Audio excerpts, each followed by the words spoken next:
Good morning.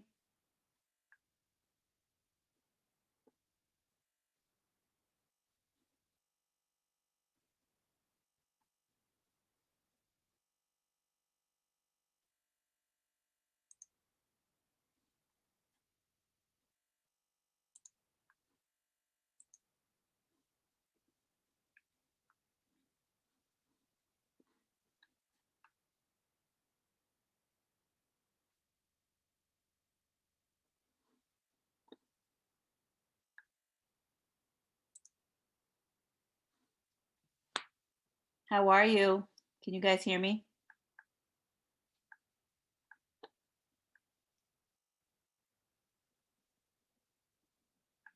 All right. Can you see my screen? Oh, I think you're muted.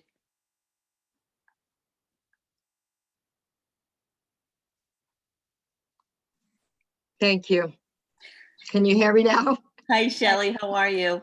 I'm well, thank you. How are you? I'm great, thanks. Can you see the presentation? Oh, I can. cool. Awesome. All right. Thank you. I'm going to grab my coffee so that I'm ready. Okay. Okay.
Okay. Happy to see some people popping on here. What market centers are you all from? Andover, Oh, cool. Hartford. Hartford? Okay, a little further away. I'm up in New Hampshire.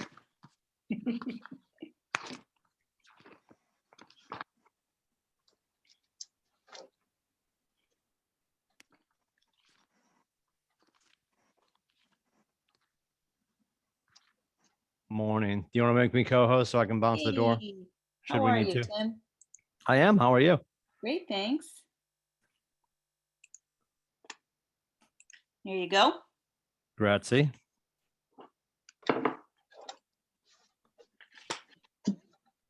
Did everyone have a good weekend? yes, and you? No, I did. It was nice out. Yesterday, I was grateful to have some sun again. Indeed. You got to switch the format, Dr. Kenyon. Shoot.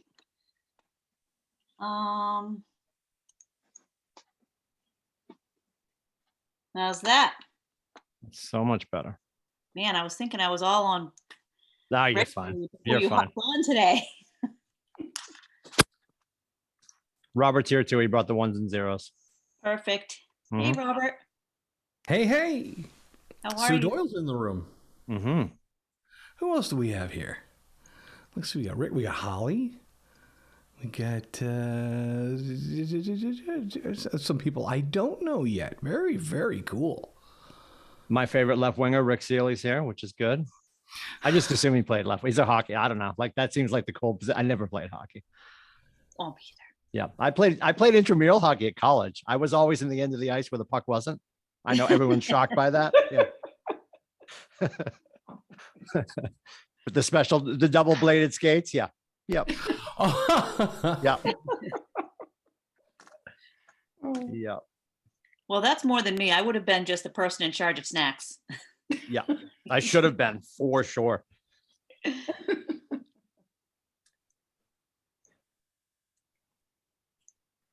We'll give it a couple more minutes. What time is it? Oh, yeah, we'll give it a few more minutes. Turn my phone off here.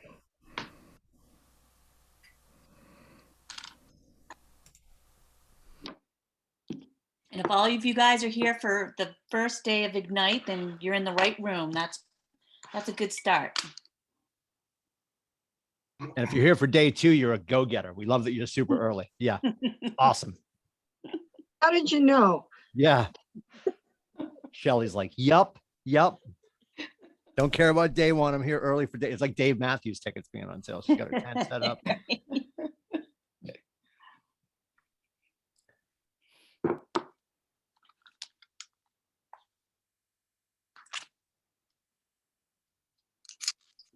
Even when you can hear me without the headset, it just makes me feel like I got my game on when I put my headset on. It's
Good morning. Good morning. So Susan Kenyon will be back. There she is. Dr. Kenyon, it's 9 a.m. If you want to just jump right in, I think with everybody's permission, there's no need to start late, right? Yeah, awesome. Fuck. Okay, well, thanks everybody for coming. This is Ignite, the first session for Fuel Your Career. My name is Susan Kenyon, and I am out of the Portsmouth, New Hampshire Market Center. And I practice in New Hampshire and Southern Maine. I am in production, so when I teach, I do have that perspective. I come from the perspective of being in production, loving being in production, making money, and that's the mindset that I come from in everything that I do. I work with my husband. We are spouses selling houses up here in New Hampshire, and we've been at this. John was licensed in 2009, and I've been doing this since 2013. So we are a 100% commission household. So if that's your goal, then guess what? If I can do it, anybody can do it. It's definitely repeatable. And yeah, that's my story up here. I'm on the ALC. I love teaching and contributing, and I know that all of you guys are in the right spot if you've joined Keller Williams. So congratulations on making a great choice there. And I'm happy to have my cohorts, Tim and Robert, here to help. Good morning. My name is Tim Lindsey. I'm the productivity coach with Market Center 463. So we're located out of, we got to start calling it Greater Portsmouth. Everybody calls it Greater Hartford, Greater Portland. So we're going to be Greater Portsmouth from now on. So we're located out of Portsmouth, New Hampshire. Our footprint goes from Portsmouth over to Wells, up to North Conway, over to Sunapee. And we have about 50 agents licensed in Massachusetts as well. So we love referrals up here for sure. And got here in 2010, started coaching in 2014, surrounded by a great team of agents, obviously, like you're about to meet, Susan Kenyon. And we have a phenomenal MCTT Market Center Tech trainer. His name is Robert Vincent, and Robert's here. Robert just joined us. He was finishing his hair. Go ahead, Robert. Looks Good great, morning, by the way, everyone. buddy. I am Robert Vincent. I am the Market Center Technical Trainer here, also at 463. So we are definitely representing this morning here. There's a lot of familiar faces that I do know, and for those of you who don't and have not met me before, I'm very happy to help you out with any of your tech stuff that you need. I get people set up on all the tools and help them learn how to use them. If you are transitioning to us from another agency, I can help you get that squared away as well. And of course, for all of the new agents, I'm happy to get all of your tech ready so that you can just dive right in and get to work. My goal is basically one thing, to make it so that the tech kind of slides away and disappears so that you can get going and get doing what you need to do. So I'm always available, and I'm happy to be here and happy to meet you all. Awesome. So today, if you are here, I love that we have so many cameras on. Please feel free to keep your camera on. I'm a people person, so I love seeing all of your faces. And I really want to start with how we participate here is how we participate everywhere. So please unmute yourself. If you have a question, if you have something to add, you can raise your hand and I will do my best to see that, but definitely just unmuting yourself and interrupting me and jumping right in is much appreciated. And it will give me a chance to take a break and finish my caffeine so that when you guys are participating. So ask questions, just hold down the space bar to unmute or click the unmute button in the top right box of your Zoom screen so that you can participate. Interaction is really great here. So we are going to talk today, why are we here? Why did we join real estate? Congratulations for picking Keller Williams, because we are a phenomenal company, and this is an amazing industry to be in, and it's an amazing company to be a part of. You'll have the opportunity to do so much more training and so much more interaction, really have the tools ready for you to launch your career. And really, that's what we're going to talk about today is launching your career and getting started in real estate. And why are we doing that? What are the activities that we have to do? I can hear nothing.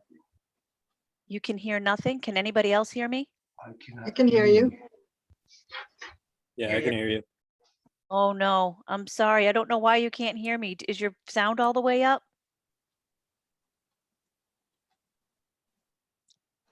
I don't have any advice, Robert, and I don't know if you can reach him on, if you can chat with him. Did you see who that was? I'll chat indeed. Who's having a It's hard time Andy. hearing? Andy Phil. Andy. Phil? Okay, let me find you, Andy. I'll get you taken care of here. Thank you, Robert. I appreciate that. Thanks. And if at some point you can't hear me and because I've hit my mute button, just let me know. But why are we here? Why did you guys decide to join real estate? And let me backtrack a little bit. If anybody would like to share, who's brand new or who's been in the business for a little bit that is just trying to get recharged a little? I'm absolutely brand new. Same. Same. I'm also brand new. Awesome. Awesome. Well, thanks for participating and coming. If you're brand new, what I love about Keller Williams is all the things that they put together for us to help us succeed in our businesses. And one of the things they did was create this course for all of you so that you have some tools and some ways to sit down and get started instead of like just sitting down and looking at your computer going, where do I start? How do I jump into this business? And really starting to think about, why did you join this business? What is it about real estate that made you want to um, join this type of career? Because really, what you're doing is you're starting your own small business. So you're now an entrepreneur and a business owner now that you're practicing real estate. What made you guys want to join real estate and get your license? May I start? Mm-hmm. Well, I kind of come from a long line of realtors. My mother was a realtor quite some time ago. And I actually dabbled in the prospect of becoming a realtor and had completed a course decades ago myself. And life took a different turn. So I wound up getting a regular 9 to 5. and at some points I had been my own business owner. So I know what it takes to get up at 7 and keep on going until the job gets done. My recent experience is with my oldest daughter, Jessica Boswell, who has become a very, very successful Keller Williams sales representative. She is now J. Boswell Real Estate, and she is New England. And I am actually her first hire. So I am now her executive director, and we're going to start moving and shaking because she's doing it all on her own right now, and she needs a substantial amount of assistance. So that's why I've involved myself now. Oh, fantastic. I love that. Yeah, you know what? We all need a lot of help along the way, and it's definitely easier and better doing life together, isn't it? That's what she was looking forward to. And I said, all right, I finished with a career and said, okay, I'm ready to help you now. So all set. Awesome. Well, welcome. Thank you. A lot of the things that we're going to talk about today and heading into the other sessions of Ignite and in all the other types of trainings that you'll do in the future with Keller Williams is going to start with our mindset, because really that's, we talk more to ourselves than anybody else talks to us. And how we think about our business and ourselves, it really does matter. And, there is a famous Henry Ford quote that says, if you think you can do a thing or think you can't do a thing, you're right. So if you think that you can do real estate, yes, you can. If you think you can't do real estate, no, you can't. What you tell yourself really is important. So we need to be thoughtful and mindful and on purpose about what it is that we're saying to ourselves and what is the reason that we're here and doing this. It's really our big why. Why are we doing it? And Edwina, I hope I'm saying that correctly. I saw a hand up. No? My bad. So, what are the activities that we're going to do every day? How are we going to do them? Those are the things that we're going to dive into today to, fuel our career, to get started and to jumpstart our life in real estate. The best thing about this course is that the leadership at Keller Williams went out to the most successful agents and said, what do you do every day? And that's one of the most important lines, I think, in this whole slide is the everyday part. What do you do every day to be successful? Because you know what? If they can do it, we can do it. So let's do what they do. And by and large, this is what the response was from them asking that questions. What do successful agents do every single day? And it's not just every day when they were getting started, it's still what they do every day. So let's do that. And it starts with that left side of your screen in growing our business. It starts with lead generating for buyers and sellers. So those two words, lead generating, get used to hearing them multiple times every day during Ignite, because that is the number one thing that we all have to do to have a successful real estate career. I think that there's a little bit of a disconnect, when people, and you're going to get this, they're going to say, oh, you got your license. That's so great. The market's awesome. You must be killing it. It's not exactly that way. We don't put it out there that we get our license and all of a sudden the phone starts ringing, the Facebook messages start popping up. People are like, come list me, take me shopping, take me shopping. It happens through lead generation. And every single day, we need to lead generate for buyers and sellers. We need to be reminding people that we're out there. We need to be providing value. So if you never lead gen, you never get to move to the rest of the pieces of what successful agents do every single day. And the other thing that we do is, we make seller presentations and we get listings. We get listing agreements signed. So we have to be able to make those presentations. We have to be able to walk the walk and talk the talk and make those presentations to sellers. And sometimes you're going to have a lot of time to prepare for those seller presentations.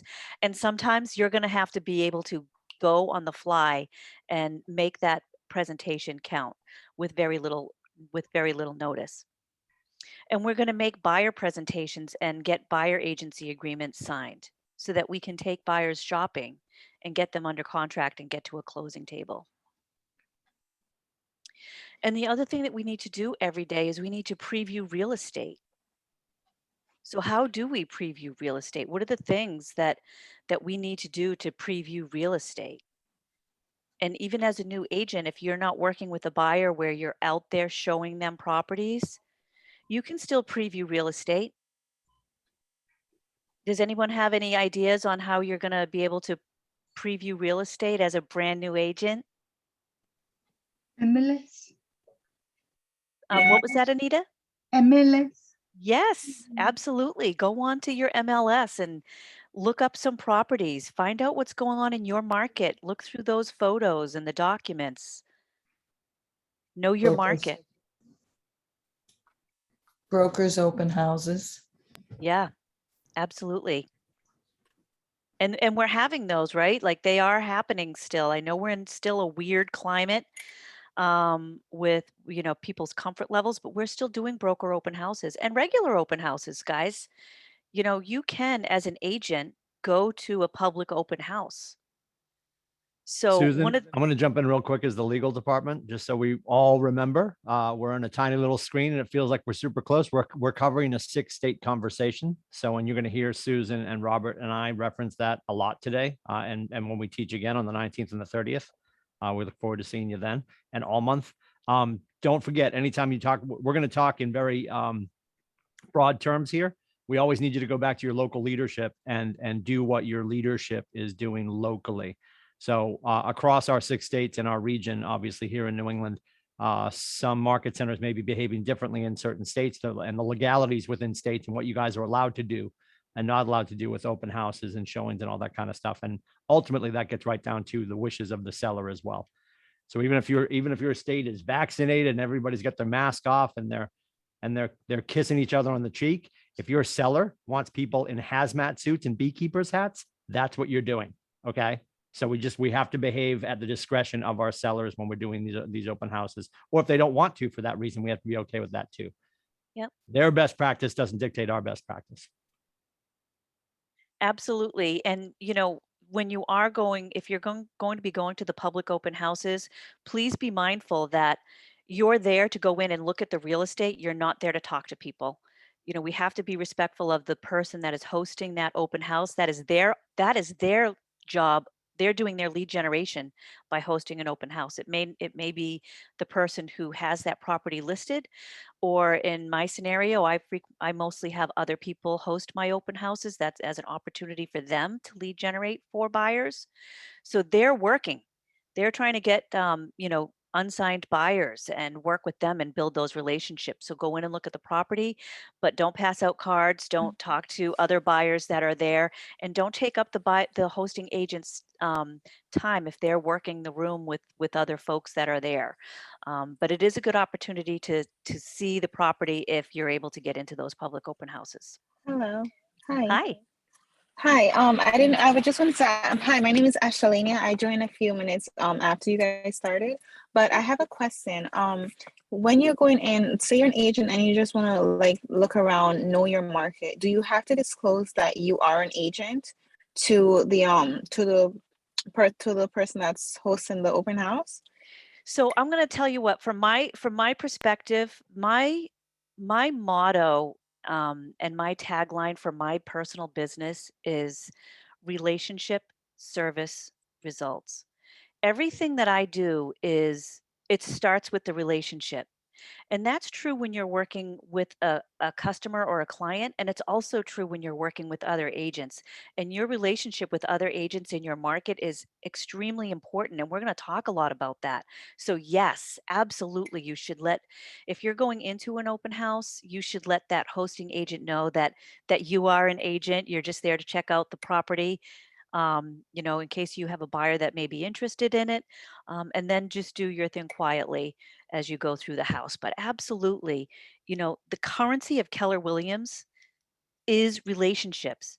It's, you know, the market center to the agent. It's the agent to the customer. If you, we're about caring about people, and that means our co-brokes. We care a lot about them, and we care about how we behave in the market.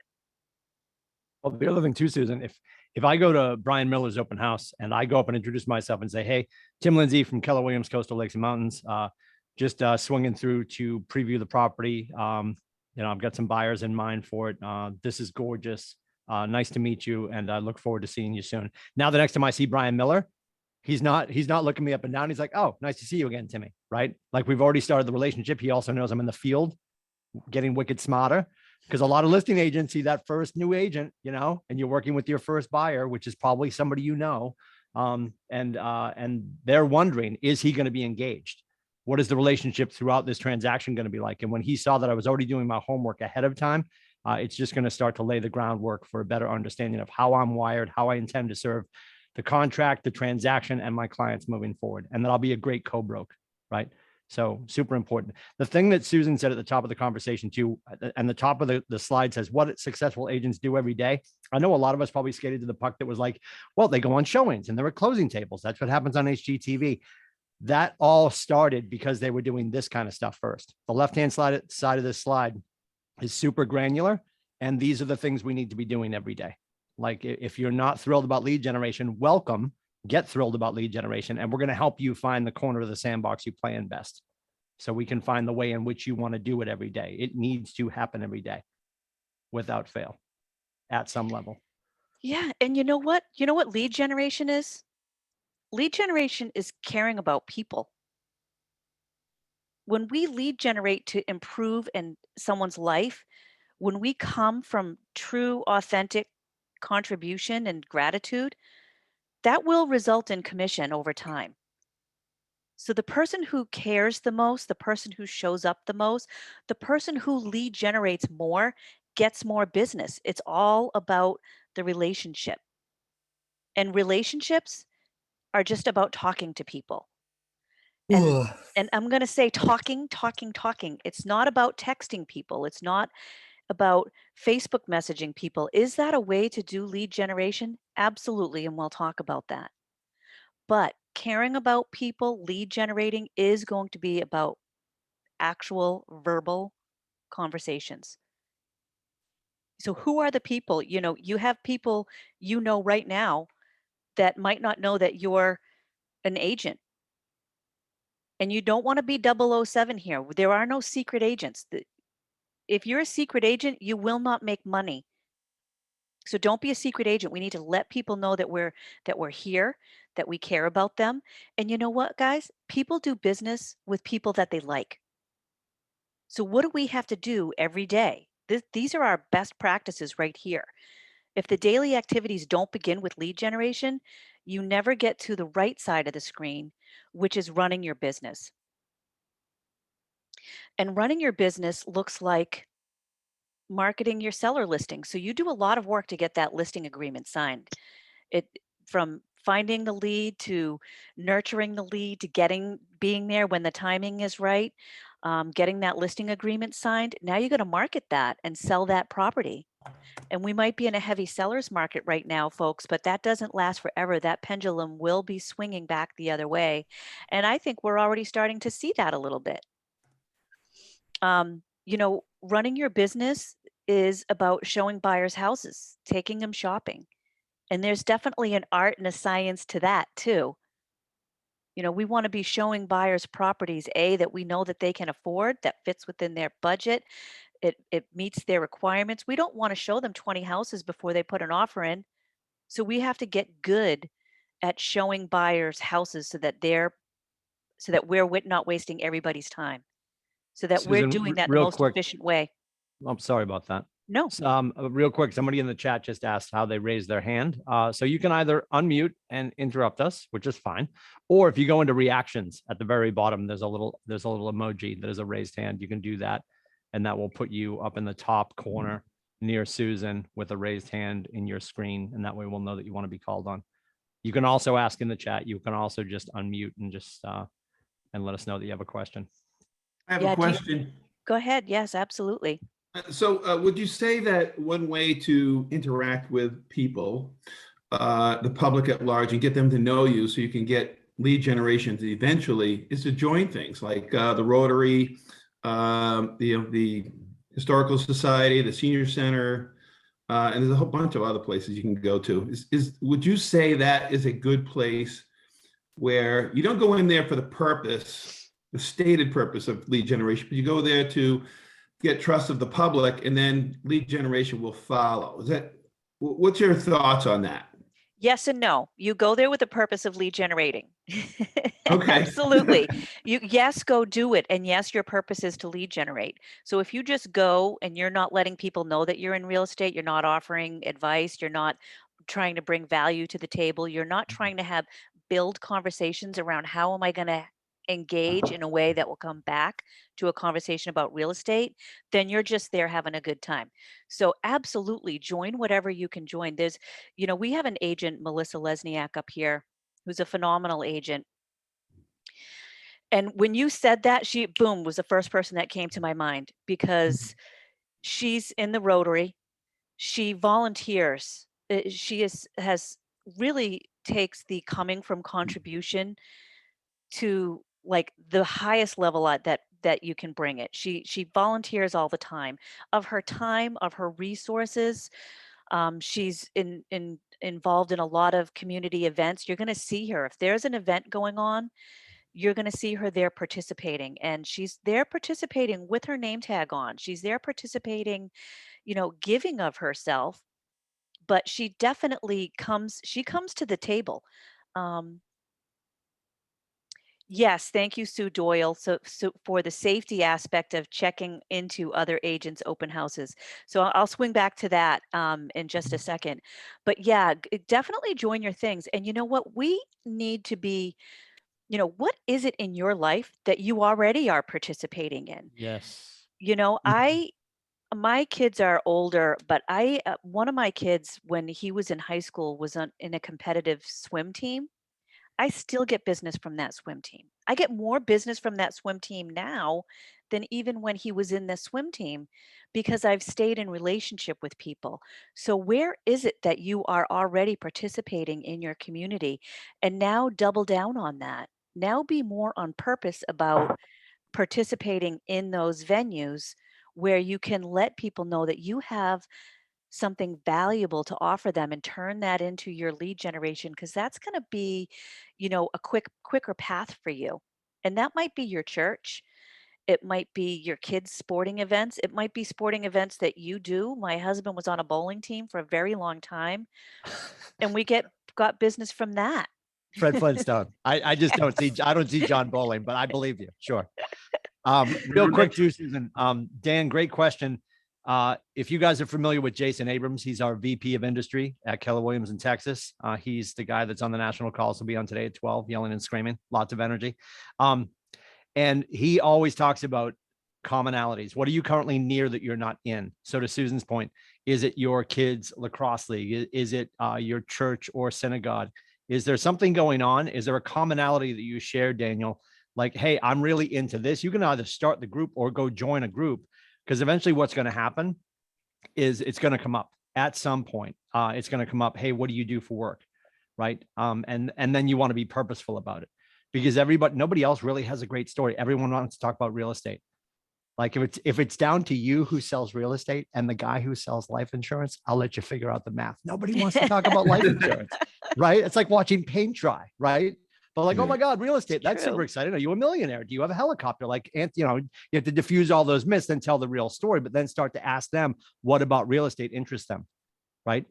And if we can get you guys to the point eventually in your career, for some of our great agents like Sue Doyle and Melissa Lesniak and the Kenyans, if you can get to the point where when you show up, the real estate becomes the background music, because you're there for another reason. You're there because you're a member of the gym.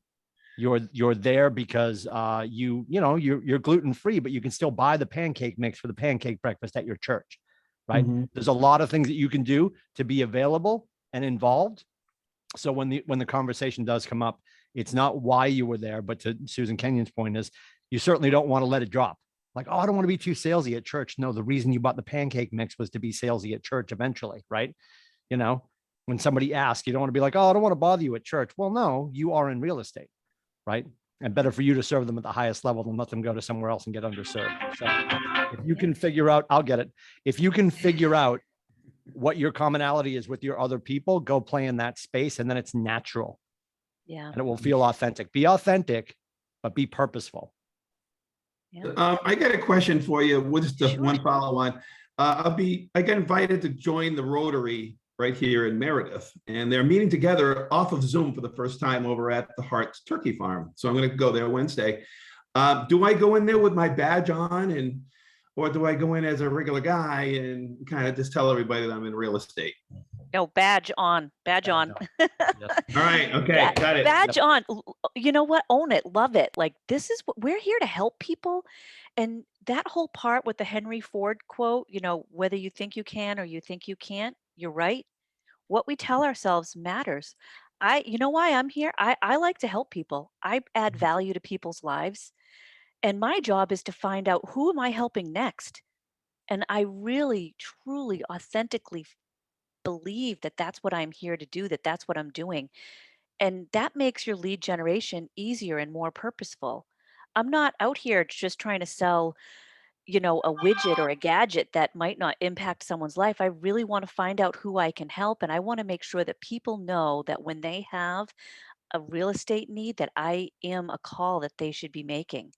But the only way that they're going to do that is if I am continuously reminding them that I am here and I'm in this business and I'm here to help. So never be a secret agent. It's really okay to be wearing I know people that have worn their badge into a doctor's appointment and was able to strike up a conversation with another patient in a waiting room. It just is a way, those little clues, with the, like I'm wearing my Keller Williams shirt. It's a way to help start a conversation where somebody might ask you, how's the market, that never would have known to do that if you didn't have your badge on. And I'm proud to be a Keller Williams agent, so I don't mind wearing that. Mm-hmm. When we're talking about all of these things and the starting the conversations and being in the groups that you're in. I feel like I need to put a plug in for, I don't care if it's Toastmasters or Dale Carnegie, but one of these, because not only are you learning to have those conversations, because that's what the organizations are designed around, is being able to start conversations with people. If you're timid, being able to rein in maybe the outgoing person and focus them on the task of what they're speaking about.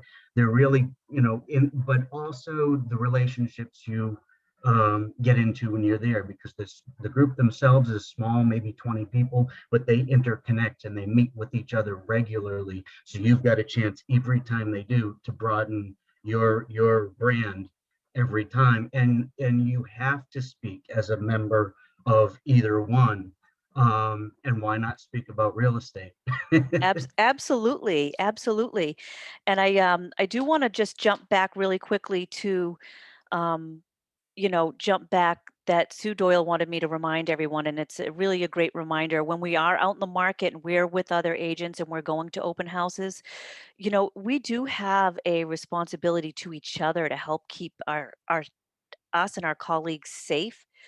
So check in with with those agents when you are doing the open houses. Let them know that you are there. If they're having a problem with somebody else at the open house, you can be a resource to be there so that they're not alone. So check in with them. Um, you know, get friendly with them. Let them know that you're there if they need any help. And when we are getting better in the market about helping each other and taking care of each other, not just with KW agents, this is with all agents, because we are a Keller Williams family, but we are a bigger family as well. So let's take care of each other out there. And don't let your real estate take over the Rotary meeting. It will have the opposite result. Yeah, you can get into, some people can sometimes talk a little too much about real estate. There is a balance, but practice it. Success leaves clues. So be that person in the room that also wants to hear and learn about other people and what they're doing. It will come back to you. And here's our roadmap here today of what we're going to be doing. And we're going to have goals, and our goal for Ignite, for Spark, for these first sessions is to get an appointment. That's our goal. So we're here to learn, but we're here to get your first appointment within the first 2 weeks of Ignite. So I encourage you, write that down. Look at it every day. When you're lead generating, your goal is to set an appointment, to sit down and talk to somebody. And if that needs to be a Zoom digital platform, then do that. If it can be a face-to-face, then do that, whatever organically with that person makes the most sense to them. But the goal is an appointment within the first 2 weeks, because this business is all about the lead. We got to get the lead. And we do that by setting appointments. So what is Spark? We're gonna talk about starting with your fear, with your sphere, not your fear. We're going to talk about the tools and preparing for success, and what are some of those daily habits that we can do to be successful. So welcome to Ignite. And let me see, we do have a video here that I think I'm pretty sure I can get to. If you give me 1 second. While you're finding that, I'll ask a question. Yeah. I'm talking to someone in Massachusetts who wants to buy a place in New Hampshire. Is there any problem with me meeting with them in Massachusetts without a Massachusetts license? So you're licensed in Massachusetts? No, in New Hampshire. You're licensed in New Hampshire, but they want to buy something in Massachusetts? No, they live in Massachusetts now. They want to buy something in New Hampshire. Oh, yeah, you can meet with them. In Massachusetts, no problem. Yeah, it's okay. Yep, absolutely. You know what? Some people drive an hour and a half each way to work every day. So if you're selling to someone, they want to buy in the light, and you're going to be able to help them in the state that you're licensed in, meet them where it makes sense for them. All right. To talk about business where you can help them. And remember, folks, too, like this is, I do a lot of referral business, and you can do a lot of referral business too. So part of your lead generating, you might come in contact with someone that's like, you know what, I just want to buy in Florida. we'll talk at a later session on, finding an agent in the area that they want to purchase in and getting that referral commission. So there's money in that too. But I don't want to go down that rabbit hole. So here's a welcome to Ignite video that I'd like to share.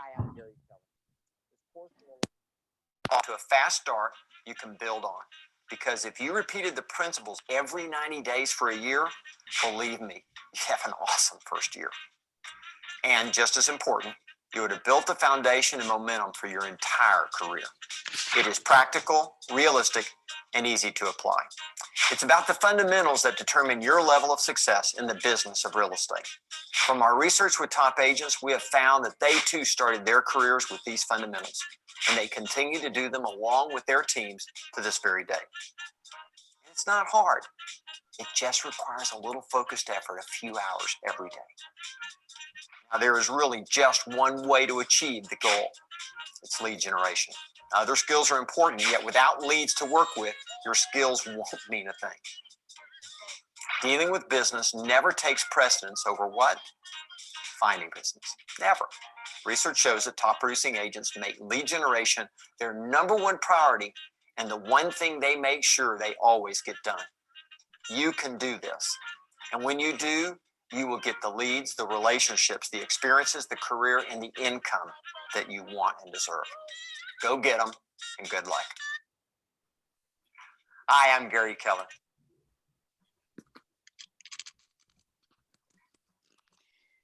So, that really is one of my favorite parts of this session of Ignite. One thing that Gary said here that has resonated with me is dealing with business never takes precedence over finding business, which is so important, and it's so true. So, getting people through this process of buying and selling real estate, it's a lot of fun. And it's rewarding because we're sometimes helping people into really awesome situations. And sometimes we're helping them out of not so awesome situations. Either one of those scenarios, we're helping, we're providing value.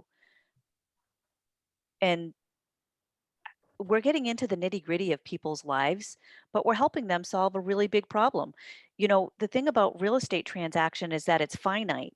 Once the transaction closes, that piece of it is done. If we have not identified more people to help, then we won't have an income. So it really truly is all about the lead and the lead generation. So what we have is we have that pipeline where we lead generate so that we're constantly putting people into the pipeline, and they're moving through a process, right? Where we're finding them, and we're getting their information, and we're getting their contact information, and we're putting them in our database, and we're now going to communicate with them systematically until they are ready to until they're ready to transact. So if I put them in today, that could be 3 months, 6 months before they're ready to transact. I have to be putting people in every day, because in 3 to 6 months when they're ready to transact, I still need to be putting people in at the beginning of the process, so that now I will have people in my pipeline in multiple phases of being ready to transact. But you know what the great part about being in real estate sales is? We solve real world problems. People need places to live, and we can help them with that.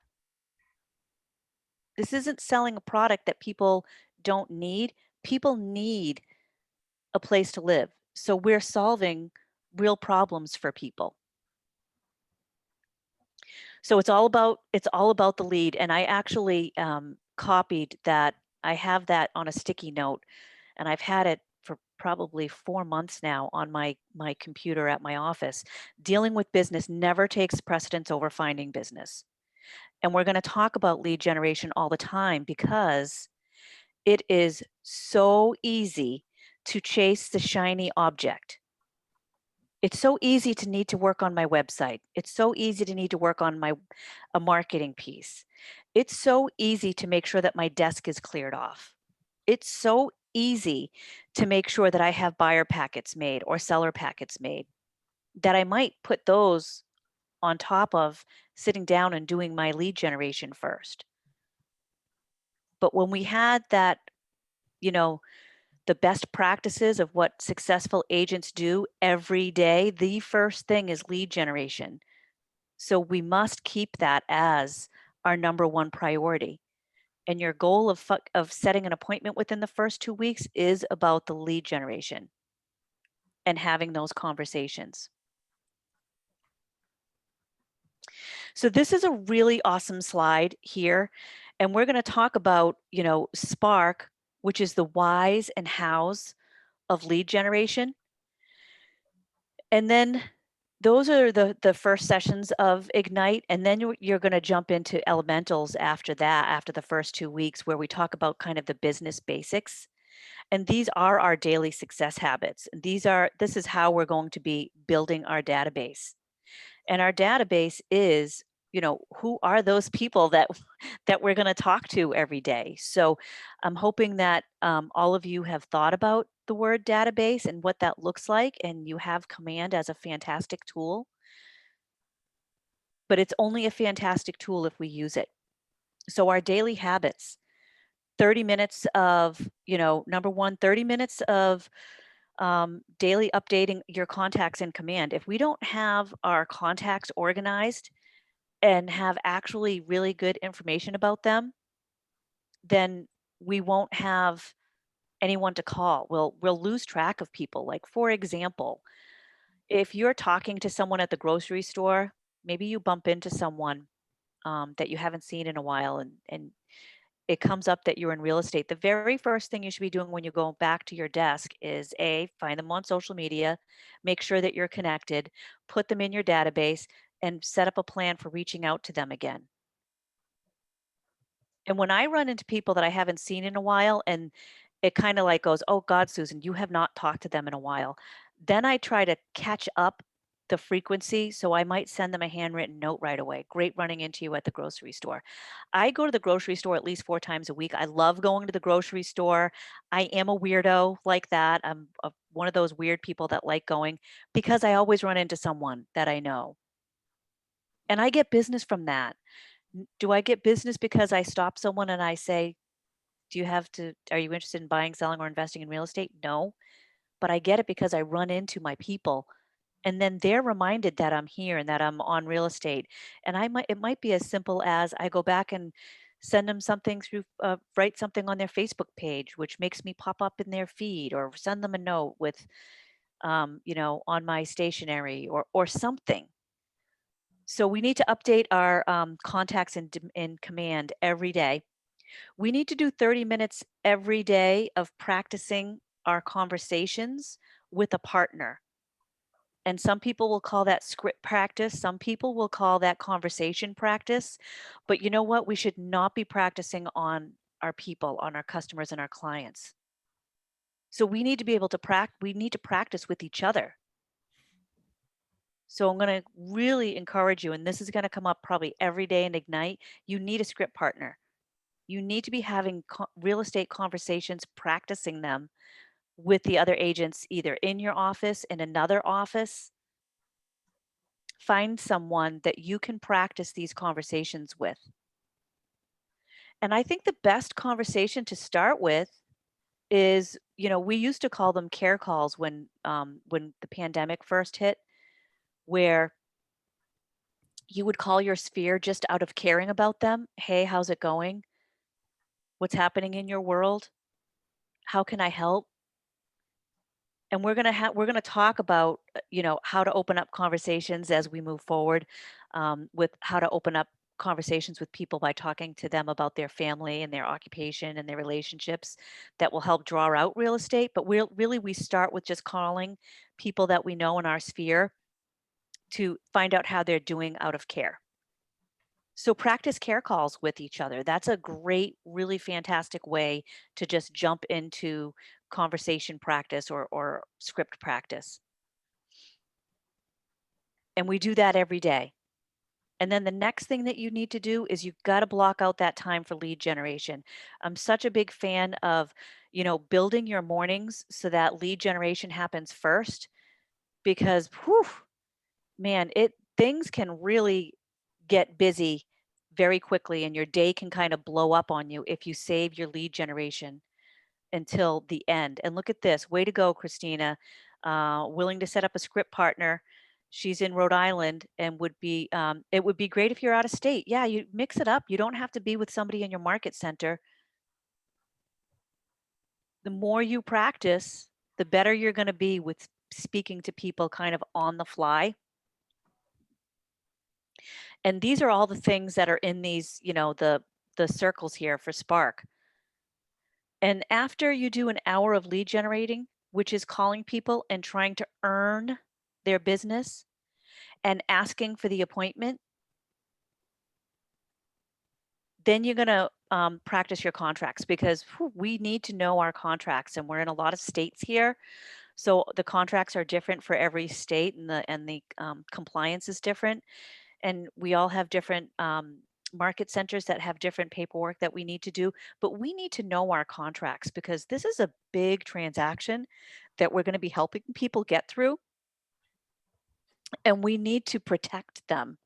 We need to be putting their best interests at heart every time. So we need to practice our contracts, and that means that we need to read them. We need to read them, every line, over and over again, until we have completely, you know, digested that, and we can regurgitate that. And we not only know what it says, but we know how to utilize that on our client's behalf. So practice our contracts. If your market center has a contracts class, go to it. And then don't stop going to it. If they're going over a contract and you're like, oh, I've already gone over that one, go over it again. I still go to contracts class almost every week. And I've been doing this for a good enough amount of time, but things change, and we learn from each other. And I learn I learn something every time I practice contracts with other agents. And when we're lead generation doesn't have to be boring. It should, for really successful agents, they've turned it into a favorite part of their job. And part of that can be, I think it was Daniel talking about participating in your community. You just have to be on purpose about it. If you're lead generating and you're just having a really long conversation with people, but you're not talking about real estate and not trying to get an appointment or not trying to figure out who in their life you can help, you're wasting your time. This is a sales job. So a lot of people will say, I'll say, why'd you get into real estate? I love houses. I like, I mean, I don't love houses anymore. I used to love them a lot more. I mean, I like looking at them when I'm with buyers. But if you're not here to lead generate and get the business, it's not about loving houses. You really have to have that, like, I'm a business owner and I make money by being a salesperson. It is sales. We have to learn how to close. And right now, we're learning how to close to get the appointment. Okay. So the circles represent our habits, our daily habits, our script practice, adding new contacts to our database, our lead generation. The more people you add, the more lives that you can impact, the more lives that you can change, the more people that you can help. And then after that, you're going to move into the elements, where we'll talk about elementals, where we'll talk about, you know, the business basics. So habits and activities we know will make you successful in a short period of time. Like, we're going to talk about adding 10. Let me see if that's the next slide. It might even be. No, but we're getting there. We're going to talk about adding 10 people every day to your database. 10 people. So if we have a goal, it's easier to know what our daily success habits should look like. So for our daily habits right now, we need to add people to Command and put them on a plan. And adding them to Command is, you know, good stuff in, good stuff out, garbage in, garbage out. You need their names, you need their address, you need their phone numbers, you need their email address. You need to know if there's a spouse involved, who that is. You need to know what's important to them. You need to put notes in there. You need to have a system for following up with them. How are you going to follow up with them next? And utilize Command to help make that easier. Okay. But you got to add them. You have to know that you got to do the job. You got to add the people to the database. If you're just talking to people and not adding them to your database, you think you're going to remember to contact them again, but you won't. Trust me. Have you guys jumped into Command? Are you using that yet for adding people? Who's been adding contacts into Command? How's that going? Good. Awesome. Pretty good. Pretty good? You have a Command expert here on the call with you, so if you need help, Robert is your guy. But we're going to start with our sphere. When we're talking about adding people into our database, we need to start with our sphere. And the sphere are people that already know and like and want to help you. So we need to start with them. You know, when my husband John got started in real estate, he was a builder for a long time, and then we started getting old. We knew that we couldn't do that forever. I went back to work and I got a corporate job so that he could start real estate. He would never call his sphere.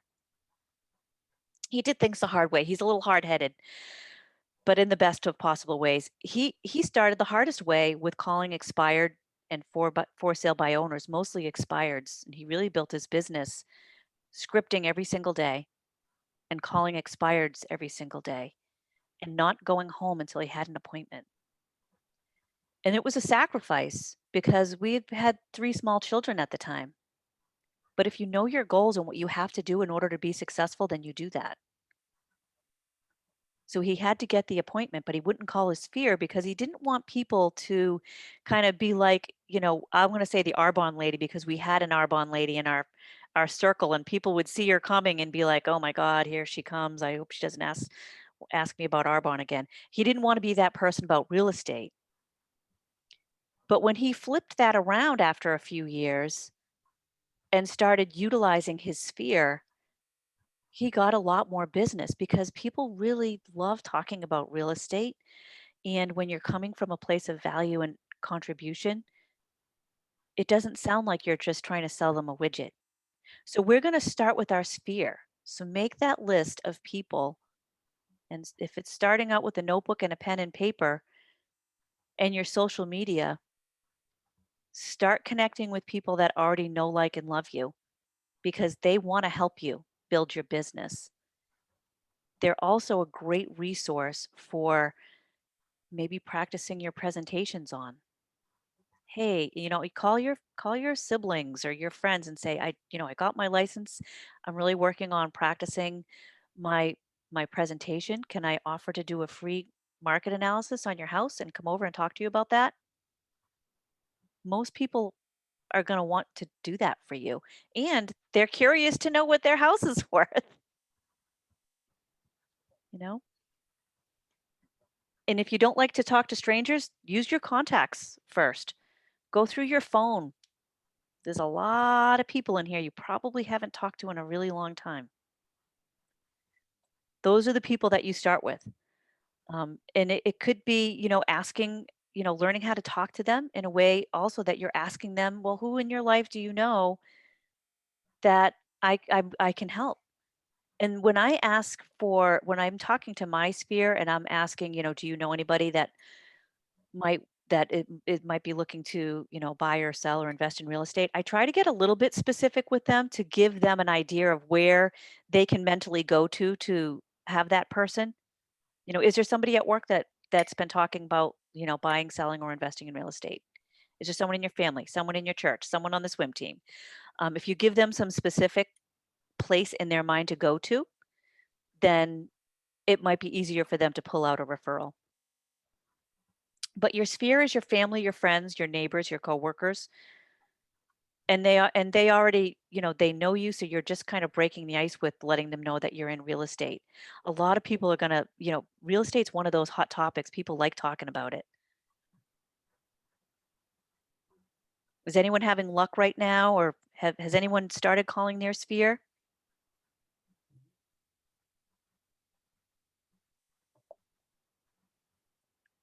Not yet? Yeah, Dan, this is Dan.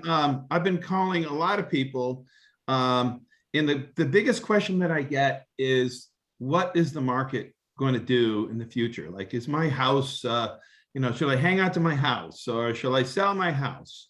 Or what's the market going to look like next year? And it's hard to pull out the crystal ball and figure that out. But is there a information source that Keller Williams maintains that gives us an idea of, what are the talking points? That's, you know what, Dan, that is such a great question. And if I had a crystal ball, I'd probably be the richest person in the world. But what makes you think you might want to be moving today versus a year? What's happening in your life that why would waiting make sense, or why would going now make more sense? So you're saying that maybe what we should do is ask them in their personal life what their plans are, what are their aspirations, where do they want to go, that sort of thing, and tie it to more of a personal thing rather than looking at strategically at some kind of market analysis, right? Yeah, so pretty much I just gave you a script, and I was scripting you without you knowing I was scripting you, but that's your script. So when you're talking to someone and they want to know what's the market going to do, we don't always know what the market's going to do, but what in your life is making you think that moving might be an option? Like, why would you want to move? So when we're talking to somebody about when is the right time to sell, it really comes down to what is their motivation? Why do they want to go? And what if they said, well, I really, my daughter and her family moved down to Florida a while ago, and we've been talking about we'd like to be closer to them. So then you kind of go and have that conversation more, because when the best time to sell is, Dan? When it's right for you. Wait for it. There it is. Yep. And who doesn't love Florida in August, right, Susan? I mean, honestly, yeah. So Dan, to Susan's point, Gary said this. Gary says this all the time. And to the motivation, right? You guys will always hear me say, ask great questions, take great notes, have honest conversations. Nobody's ever going to buy a house they don't want to buy, sell a house they don't want to sell, invest in property they don't want to invest in, or join a brokerage they don't want to join, right? People are going to do all those things when it's appropriate for them and their loved ones. So it's about us asking a great question. What's a great question, Tim? I'm glad you asked, Dan. The next question, right? Our job is to peel that onion and get to their motivation and find out why it's important for them. We don't only move people on Fridays. It feels like closings are always on Fridays. Feels like they're not always on Fridays. They're not always at the end of June. It's not always before school starts. Anybody in the Lakes region, anybody that's in a second home market, our friends down in Newport, Rhode Island, without fail, second and third homes, for our friends that have third and fourth homes, second home markets, that they tend to sell right now, right? It was like last year at Thanksgiving, they were like, kids, we're going to have one last summer at the lake house, then we're putting it on the market. They're going to sell it now, right? And if you look at, Dan, one thing you can do is obviously look at trends, but we can't use the trends of what have happened in the past. Historically, we can say, well, yep, you know what? We know a lot of people tend to sell their property, their lake properties in the fall after the summer's over. But would that make it the best time to wait until then, right? If it's appropriate for them, there's no wrong time to sell it. And one thing I watch a lot of news, and that's not always a perfect indicator, but do you feel like right now is a good time, or would you rather wait 6 months? I mean, just with everything going on, like right now, we know interest rates are still pretty okay. That's an actual term in real estate. Ask your lender. Yeah, they're still pretty okay, right? People are still shopping. And it's really going to be dependent upon their life their life occurrences. The average American moves every 3 to 6 years, 5 to 7 years, pick one. And it's our job to just find out, to Susan's point, what's the motivation? That's going to be the big thing. And every one of your market centers should also have reports from your all partners meetings or your sales meetings. Those are available for different market centers in different locations. Reach out to your leadership for your numbers to see what's happening. But ultimately, we want to get down to a grassroots conversation. What they're hearing on the national news does not dictate what they want to do or need to do for their family, and really what's happening on their street. And that's where you, the local expert, comes in. And you're going to grow into that conversation the more you have it, right? Yeah. So talk to the smartest agent in your market center, the one that lives in the numbers, and become that student of the industry. And that's how you'll be comfortable with that conversation. One of our best agents, and Susan Kenyon knows this, one of our best agents is really troubled when people are like, oh, the market's wicked hot. Like, that doesn't help. What does that mean? That's like just word salad. Like, tell me about what the market's doing, why I should or shouldn't, right? And we're never going to tell them why they should or shouldn't. We're going to find out why they need to or don't need to. And we have to be okay with the fact that I get to the end of the conversation with Susan and John Kenyon, and I might help them self-discover now is not the right time. But I cared enough to help them self-discover that. So when it is the right time, I'll be the agent of choice. Yep. But you know, if someone's asking you that question, Dan, then good for you. That means that you've opened up the door enough. You've asked enough questions that they're now engaging with you about real estate. Phenomenal. That is how you start. So now you have a really good lead. If someone's talking about when do I sell, that means that they're already thinking about it. And if they're saying 6 months, cut that in half. That it could be 3. I would say start adding value right away and just dig into their motivation. Really, motivation is the key for whether you're buying or you're selling. It all comes down to that. And then as you're able to determine, you know, when their motivation starts heating up, that's when you know how to increase the frequency of your communication with them and what you're providing them for information. I hope that helped. Very much so. I have one thing that I'm practicing, which I don't know is the right thing.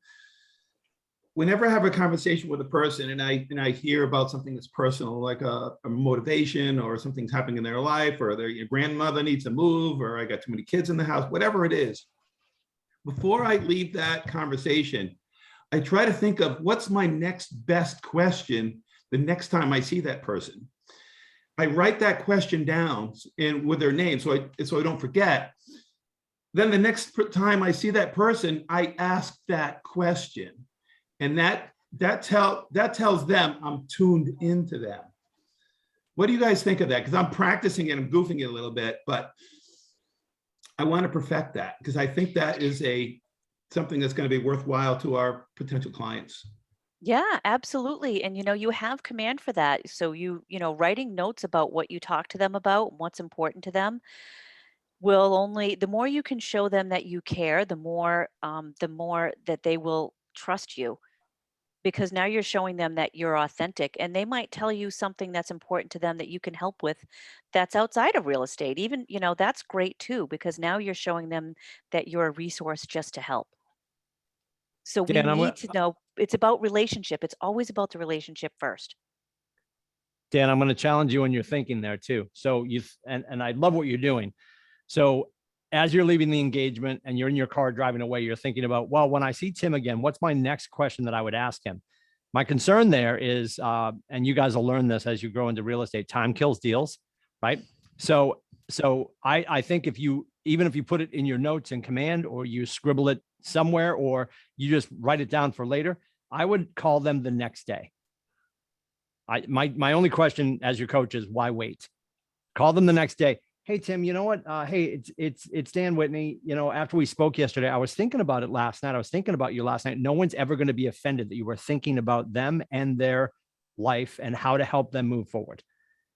And I was just wondering, hey, you mentioned X. So my question is why?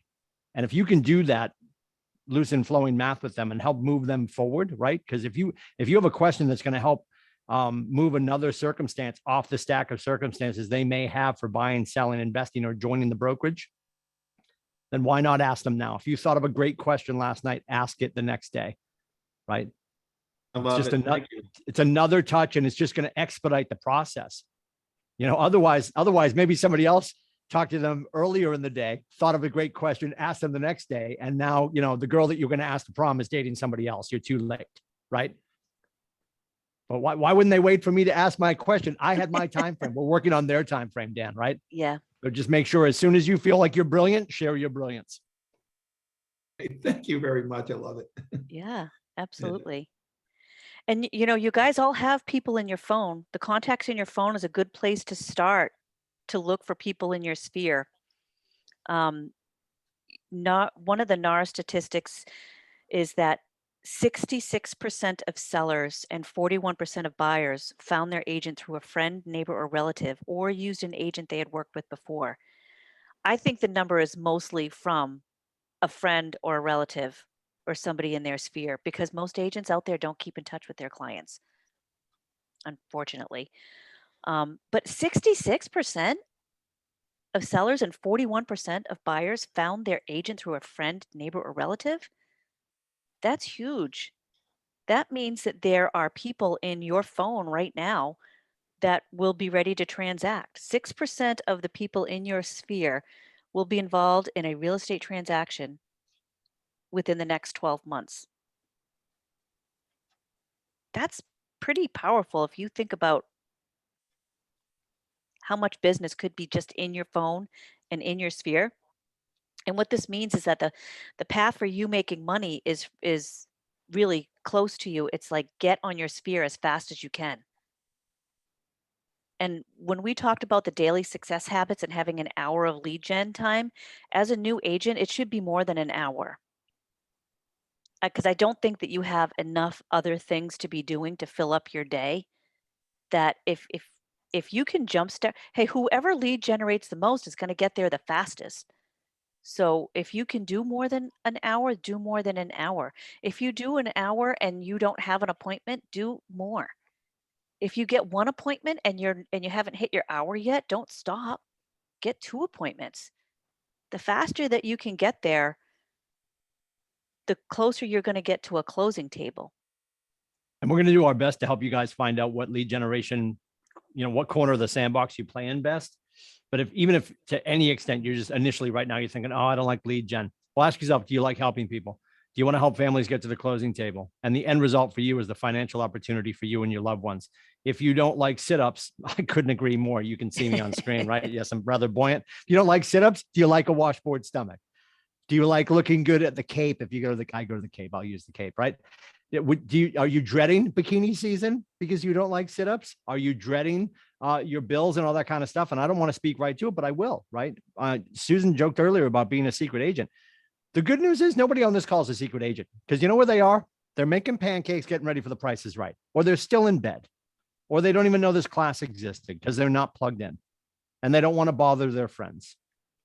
It's not about bothering your friends, it's about connecting with them and offering them value. We're going to walk you guys through these conversations this month. And Susan keeps talking about your sphere, and you'll hear a lot of people say sphere of influence, and they are not the same.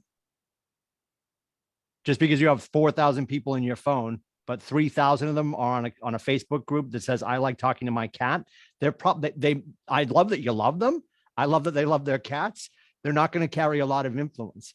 So we want to make our sphere a sphere of influence, right? So your current sphere might not be influential enough. So start to grow that.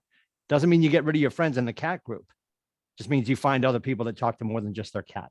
And I'm a cat guy, so I say that with buckets of love. I have 3 cats. They're the only people that talk to me when I get out of here. So I feel your pain, but we need people that are connecting with people, right? And that's where the networking comes in. Dan talked about it. We talked about Melissa Lesniak. When you're joining these groups, every group has the straw and the drink. And if you're not currently the straw in the drink, go talk to the straw in the drink because that person is the mixer. It's getting all the ice cubes to touch each other. Okay. Yep. And we will help you with conversations too. So there's going to be some great material coming up on, how to open up the conversation so that you can talk to people that in your phone, your contacts, and how to bring that back to real estate. And one of the things that we're going to want to do is this is one of my favorite slides as well. Like this is the wave, and this is how we know how to stay in touch with our sphere and with what frequency. So that dot at the very top, that's the day that somebody buys or sells real estate. And then when you go down to the bottom, that's the day after they buy or sell. And so for the 2 humps there's 3 to 7 years in there. When we're talking to our people, to our sphere, we need to know where they are. If they have just sold, they're at the very bottom, we need to know what's happening in their life so that when they get to the top again, we're there. That top is the next time they're going to be ready to transact. And people transact when they have life events. But we won't be able to know where they land on this if we're not talking to them. If they don't know that we're in real estate and we're a secret agent, they won't know to come to us when they need help. And if we're not able to plot anyone on this wave, the trouble is you don't know how to be in the right place at the right time. So what are the life events? So those hashtags going back up the screen, those are people's life events that are happening. So we're not always saying, are you ready to buy? Are you ready to sell? We're asking about their life. Their life events are things like, we're having children. We might need more space. We're becoming empty nesters. We might need less space. We have aging parents. I have so many people looking for in-law opportunities right now. That's a life event. So when people are starting to talk about aging parents, that could be a life event, could be a first-time home buyer, could be a second home.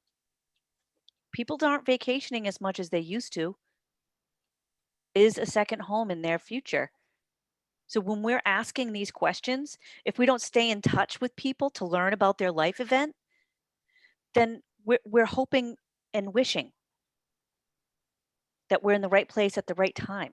I hope I'm in the right place at the right time, and I wish for success.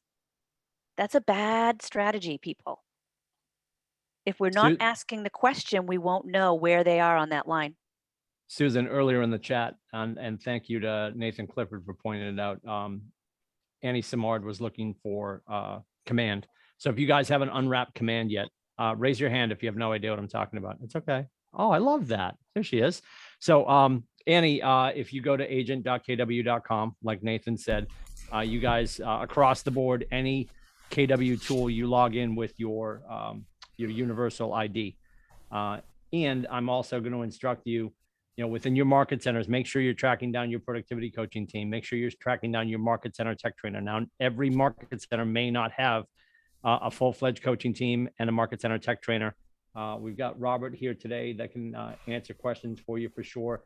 What I can tell you is when you get to the point that you have some people to put into your command, does anybody currently have a CRM, a customer relationship management tool? Most of you should be using command. No judgment if you're not, because there's other tools out there. Do you have at least one person in your database? Raise your hand if you have at least one person in your database. Raise your hand if you have no people in your database.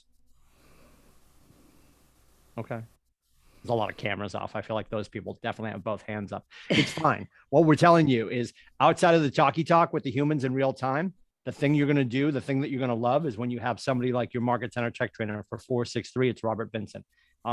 When you can, and you'll hear me use the term thumb drive, when you can get all the humans off the thumb drive and into command, that gives you the opportunity to start to communicate with them differently, right? And that's where you get to wake up and the elves cobbled the shoes. If you don't know what I'm talking about, ask your great-grandfather, right? There's an opportunity where you can have things happening on your behalf while you're doing other things. Because if you left it to, if I don't have a conversation with enough people every day, I'm never going to start to move the ball down the field. Command gives you an opportunity to stay in touch with people in a myriad of ways above and beyond your verbal or direct message contacts that you're having on a regular basis, presuming you are. So make sure you start to get your people loaded in. We're going to talk about the 10-4 all month long. Are you having 10 conversations? Are you getting permission from them to put them in your CRM? Are you adding 10 people to your database? And when you're doing that on a regular basis, by the time we clear the end of this month, if you're adding 10 a day, including the weekends, and you're just getting started, so I would include the weekends, doesn't take much time to add 10 people a day. You'll have 300 people in your database. By the end of December, you're looking at 600 people in your database, and Susan knows, and Robert knows, and I know 600 people in my database on a 36 connect over the course of 12 months. Wow, that's a long time. It is. Welcome. Over the course of 12 months is going to equal a 12-2 ratio, 50 transactions. And we're going to talk more about the math that is in your phone. Susan's held up her phone about 50 times. I hope you're getting the point. All of your greatness is already in your phone. Yep. Right? That's where you should be leaning into. Everybody's phone has everything they need already. And we're going to talk more about that as the month continues. Absolutely. Tony, how can we help you? Robert, the crackers. Is that Robert? For a second, I thought he was doing it on purpose. I'm like, is he Snackosaurus Rex? Oh right my now? God, you guys, that is so funny. I'm normally on mute. Sorry about that. That's funny. Maybe he's hinting that we need a bio break. Sorry Susan. for I think calling he's you hinting at a out, break. but- No, I'm glad you did. That's awesome. Oh After my this slide, God. we will definitely take a break so that Robert can replenish his snacks. Yeah. Hey, Tony. Oh, I was just raising my hand on the command question. Yes, I have contacts in my command database. Oh, okay, good. Excellent. Excellent. It's really important. It's super, super important to get those contacts in there. And, you know, your sphere is where the easiest way to start building that up. You know, if you want to feel in control of how much money you make in 2022, the more people you can plot on this line, the more control you'll have.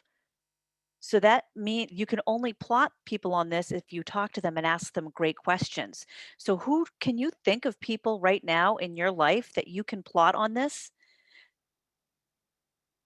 When you're making your calls, put a visual up of this wave so that you can ask those questions. Ask those questions about their life because those life events will tell you when they're going to be ready to transact.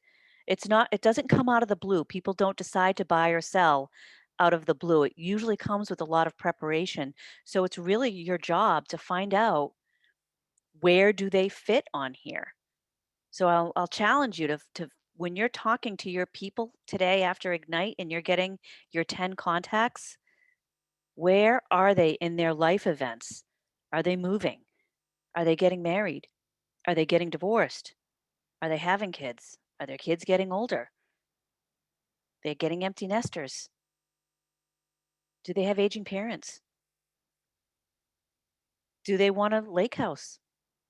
Do they want a house by the water? You know, what are they doing and how can you help them? And then plot them on this line. And as somebody's life events are starting to get them back up to the top of that line, that's when your frequency of contacting them and reaching out to them intensifies, and you need to be there more often and more frequently to be reminding them. Because you know what really stinks? When you go onto Facebook and somebody in your sphere bought or sold with somebody else. It could be a very good friend, it could be a family member. When you go on social media and they've transacted with somebody else, that's not their fault, that's your fault. And that happens to all of us. That has happened to me. I mean, it stings. So do yourself a favor and don't feel that sting if you don't have to, because we want them to buy or sell with us. Okay? Susan, that would never happen though, because I got my license. I didn't tell anybody, but they're definitely going to call me, right? Because I'm the agent of choice. Right. That's how that works. I mean, I can definitely help them at 12, right after the Price is Right is over. Yeah. Yeah. Well, I'll probably have to do the dishes, maybe 1 o'clock. Yeah. Yeah, we've got to make sure they know. And to Susan's point, that's going to absolutely happen to every one of you at some point, because you're never going to be perfect in your communication. If I may. We want it to happen less often than more often. That's for sure. And it's just about making sure that people understand, because the other side of the coin is you guys can tell us, you know, if Susan and I run into you in 12 months and we're like, hey, Andy, how's real estate going? Oh, it's going great. And you're telling us, you know, that you've communicated with everybody in your life. Everybody in my phone knows I'm in real estate to me. Well, I appreciate that. The other side of the coin is, does everybody in your phone understand you require their help to do real estate? And they don't, because they're getting miseducated by HGTV, right? They all think that we sell houses in 22 minutes minus commercials. They don't understand the grind you guys go through to get to the conference table and the kitchen table to get to the closing table. So ask yourself this: if you opened a restaurant, would your friends come there to eat? Well, I hope you know what you're doing. Yeah. Would your friends come there to eat? They would. They'd come there to support you. Most of your friends would support you in any endeavor.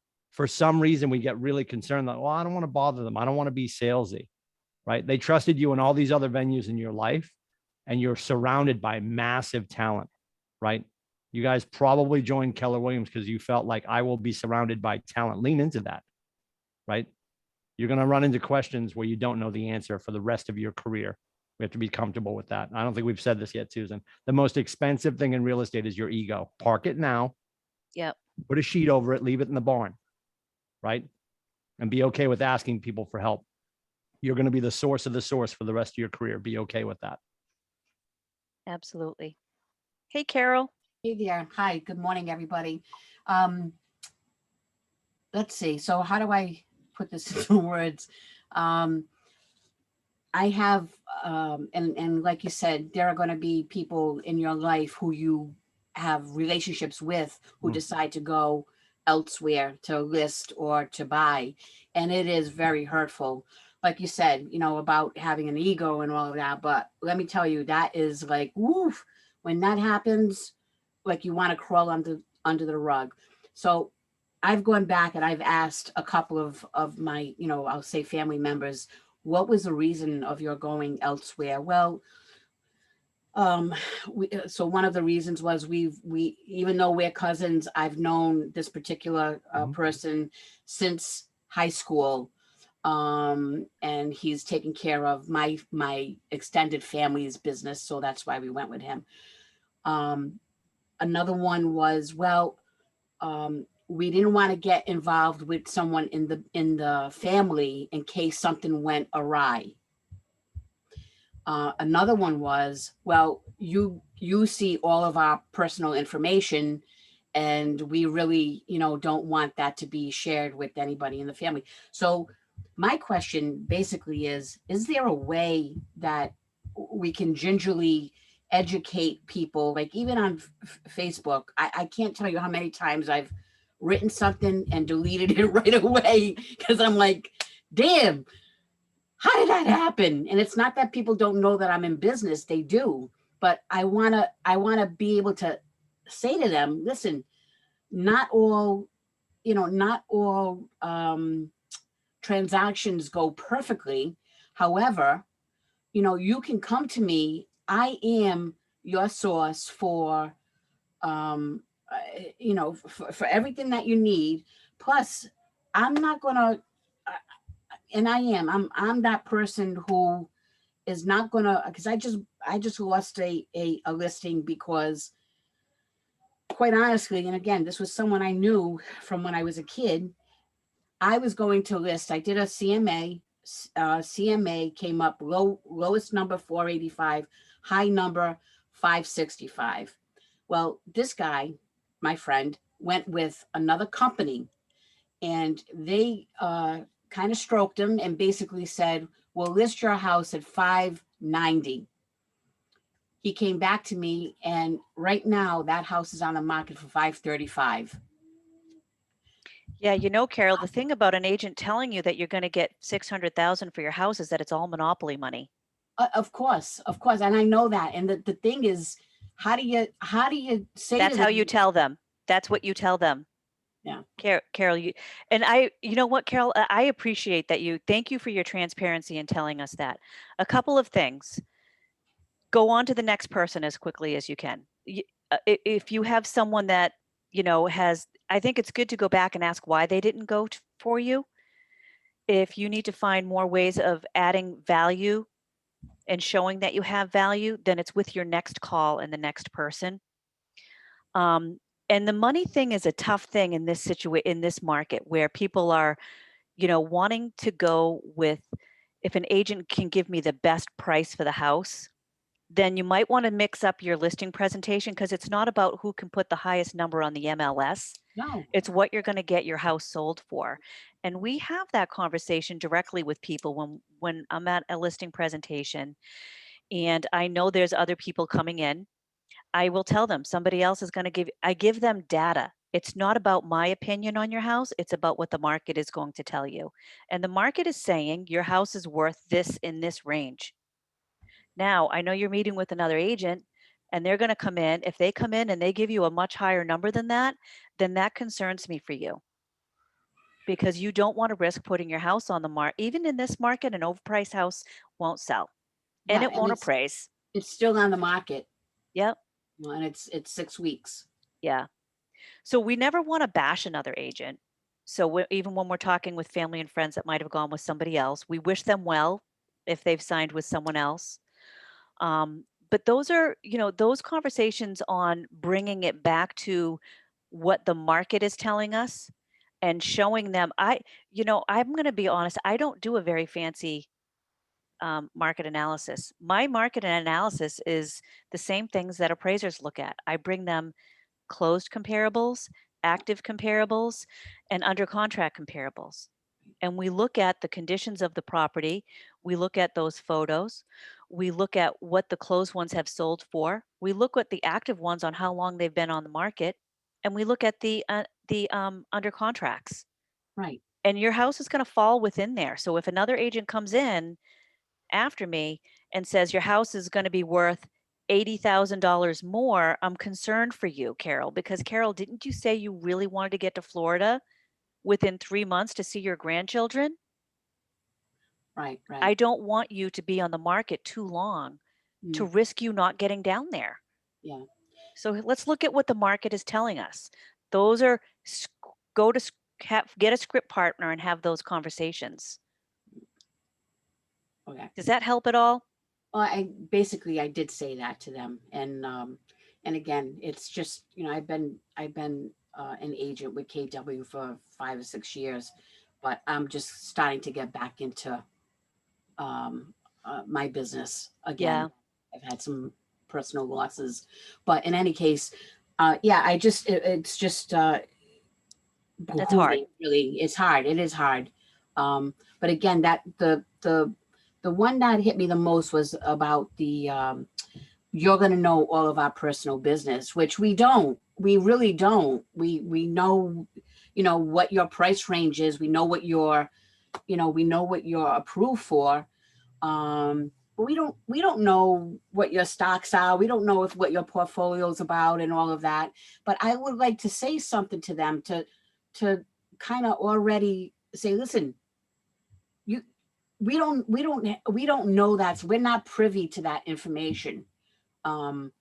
So is there any kind of a script for that, or is there anything to that nature set up? I somehow Carol, I don't recall that. yeah, I would just make it clear to them, like, listen, that you're going to have a conversation with your lender. And obviously you can share with me what you like. There's the financial conversation. I ultimately need to know what you guys are comfortable spending. And that really isn't even connected to what you're qualified to spend, right? There's what they're qualified to spend and there's what they're comfortable spending, right? Sure. And then above and beyond that, if we're working with cash and you're going to be sharing proof of funds and stuff like that, that may tip their hand a little bit more, but ultimately this is a conversation between you and the lender. Above and beyond that, Carol, let me just say this concerning that, outside of the scripts and outside of the conversation, just as agents, let's talk. And I think some veterans will raise their hand and scream preach when I say this. It is a blessing sometimes when your family and friends work with others, right? Can you be the conduit for that referral? Yes. But you know what? As much as they don't want us in their sock drawer, I don't want to be in their sock drawer, right? Because our loved ones will take more license. It's tantamount to if you were a dentist and they lay back in your chair, they're like, well, this root canal, this is free, right? Because we're friends, right, kid? Like we've known each other since Scouts. This is going to be free, right? Like they will take extra emotional capital from you as much as monetary capital. So don't lose any sleep. As Susan said, thank you next, as Ariana Grande would say, like on to the next, pick up the phone, have the next conversation. Your family and friends will always be there, and really think about, if they're thinking about the fact that if their opening stanza was, well, we didn't want you involved in case something goes awry. That's not language I would like my opening sentence with my future client would be like, listen, Mr. Lindsey, just in case this sucks, I got us some helmets and some elbow pads. Like that's not how I want to start the conversation.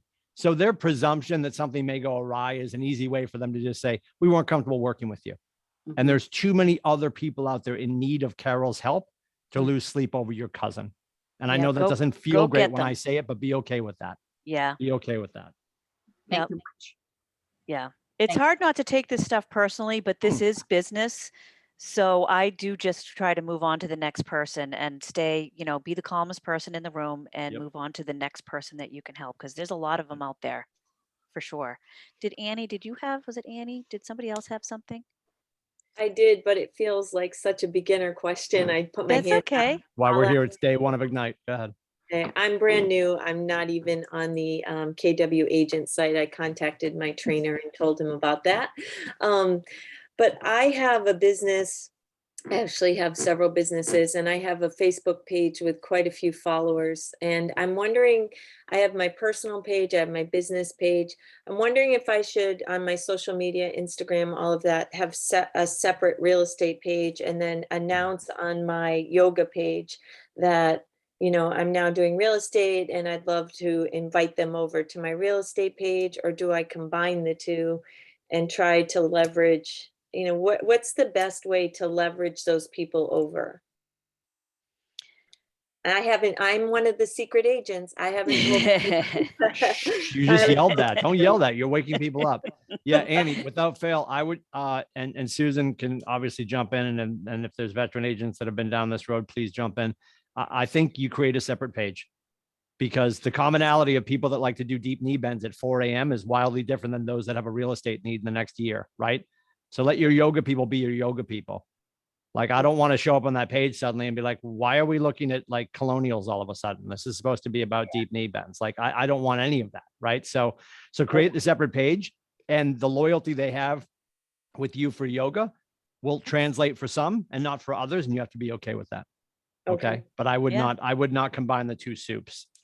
Don't do it. No, I wouldn't either. And I get more bang from my buck on my personal page than I do my business page. I have a business page, but you know, people also, if you can reach out to them in your lead generation about like a one-on-one, and let them know that you're in real estate. I wouldn't do it in your yoga platform, but that doesn't mean that you might not be taking a picture of yourself wearing a Keller Williams shirt, and putting that on a page, or just connecting with them and calling them and saying, I know that, you know, loved seeing you in yoga class. I just wanted to give you a call and let you know that I'm got my license in real estate, if you know of anyone that might need my help.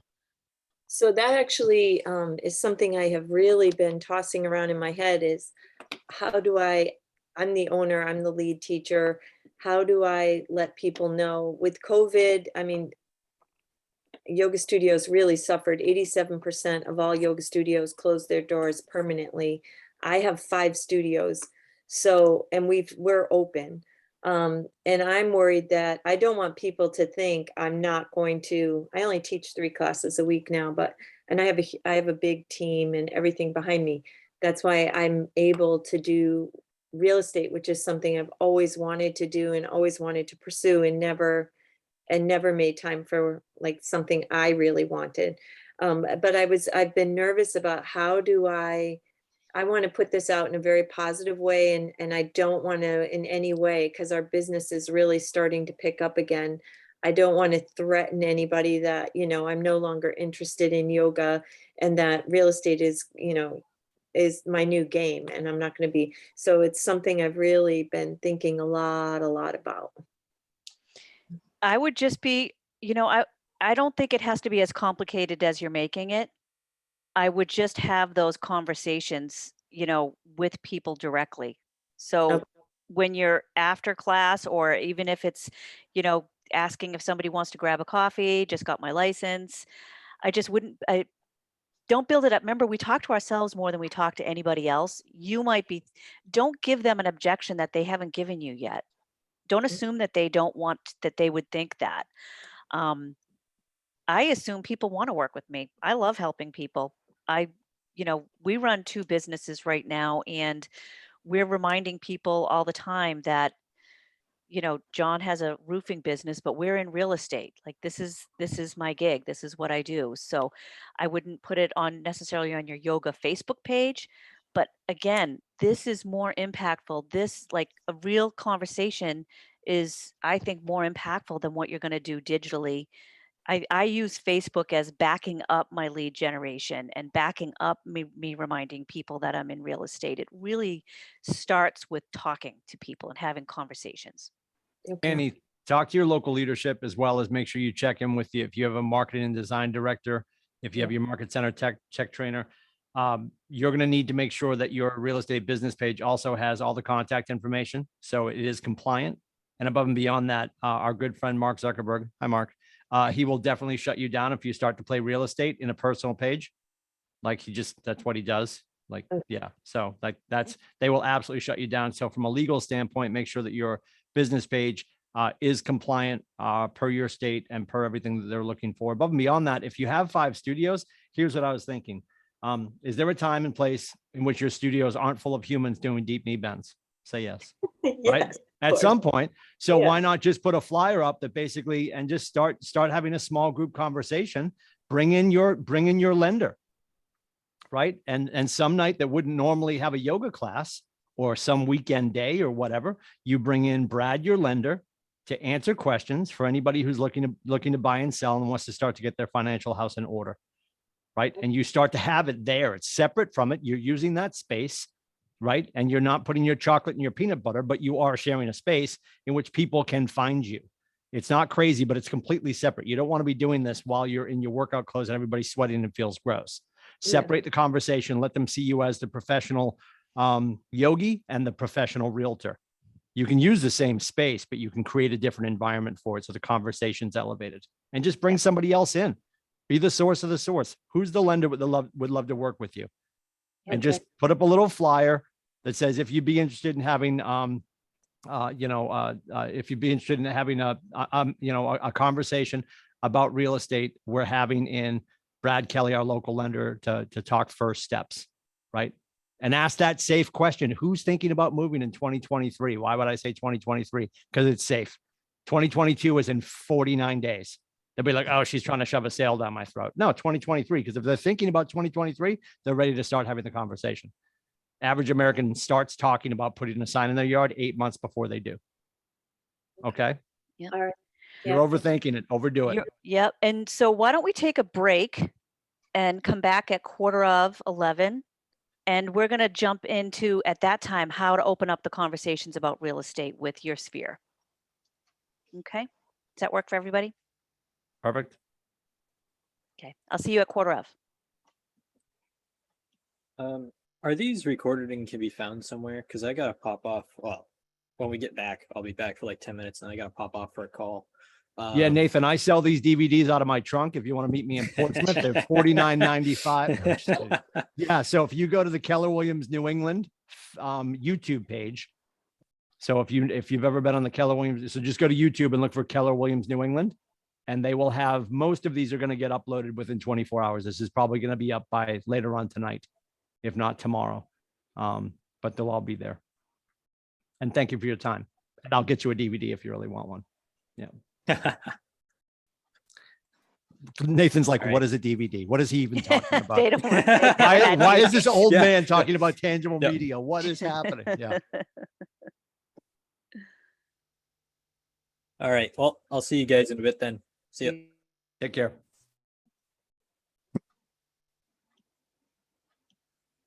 And we're just hanging out, guys. If you got questions, for sure, fire away.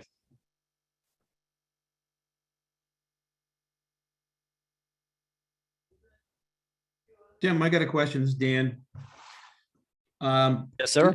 What are some talking points for some of these other competitors that we have that say, "Hey, we'll sell your house for only 2%." You know, they're kind of like invaders, I think. Well, the term we use in the industry is disruptors, right? They're disruptors. So here's the thing. And as much as we obviously want to be able to speak to that conversation, all of them have so much fine print. It's best to not get into their fine print, right?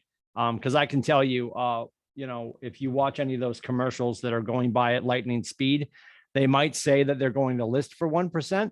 And the 1% is in play if you also buy with them at the full 3%, and like all the numbers are all over the place. We also need to be prepared. Nathan Dickey, ROP here at 463, which Daniel Whitney is a member of our little tribe up here. Nathan would always say, we do need to be prepared to have a variable commission conversation. And this is going to be different for every market center. So again, we're having a 6-state conversation. Bear with me. I don't need any phone calls from any lawyers later. But you want to be able to have that variable commission conversation. And what does that mean? It means having your list of bullet points. What is it? What is your wall of value? And if you just landed and you're just getting started, you're like, what is he talking about? We're going to be discussing this all month. But your wall of value is what sets you apart, right?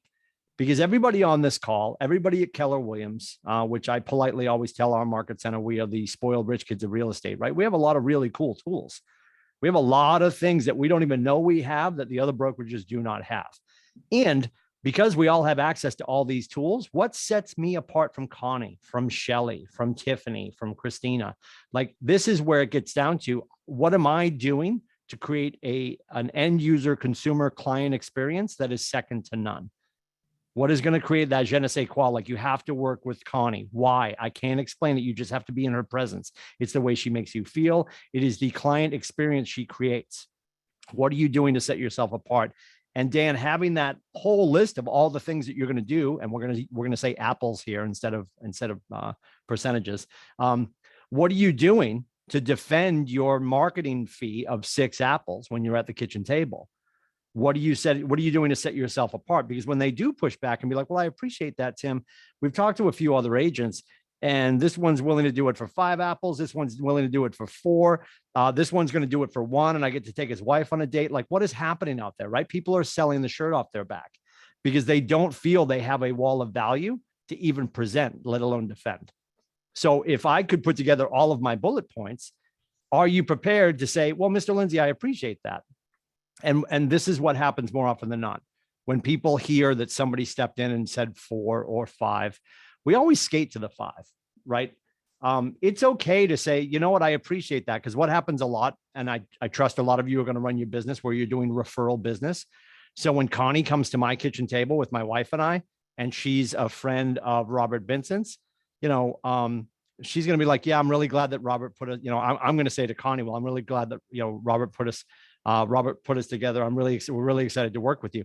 And we're a friend of Robert. So we're going to do this for 5 apples, right? Guess what Connie gets to say?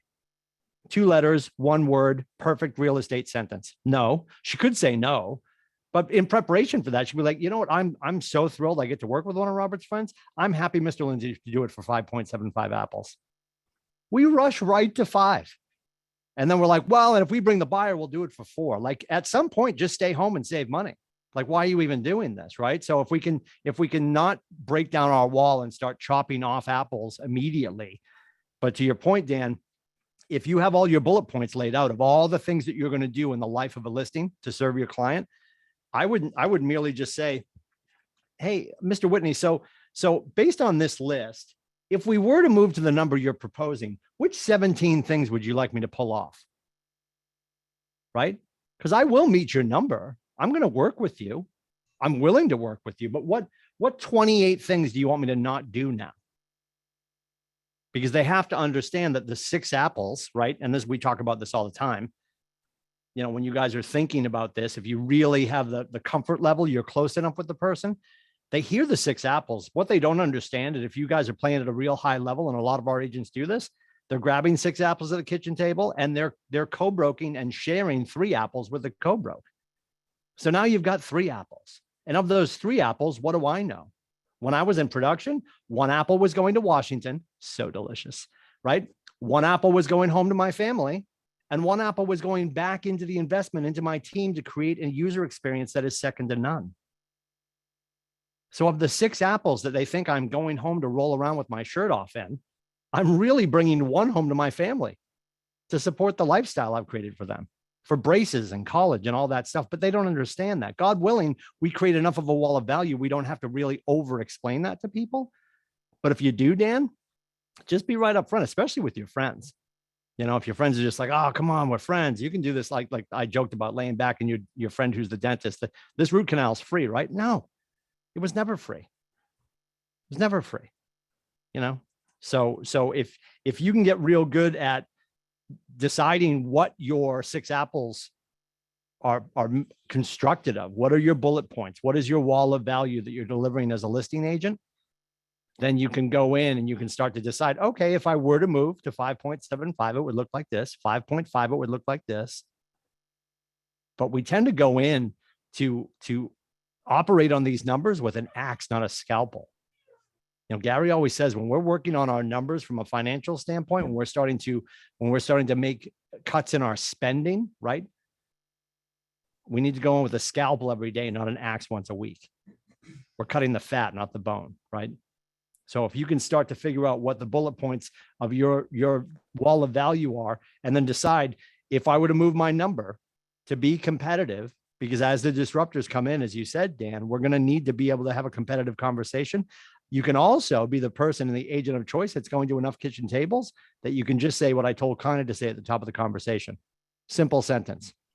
Connie, are you willing to move the number? You can say no. You can say no.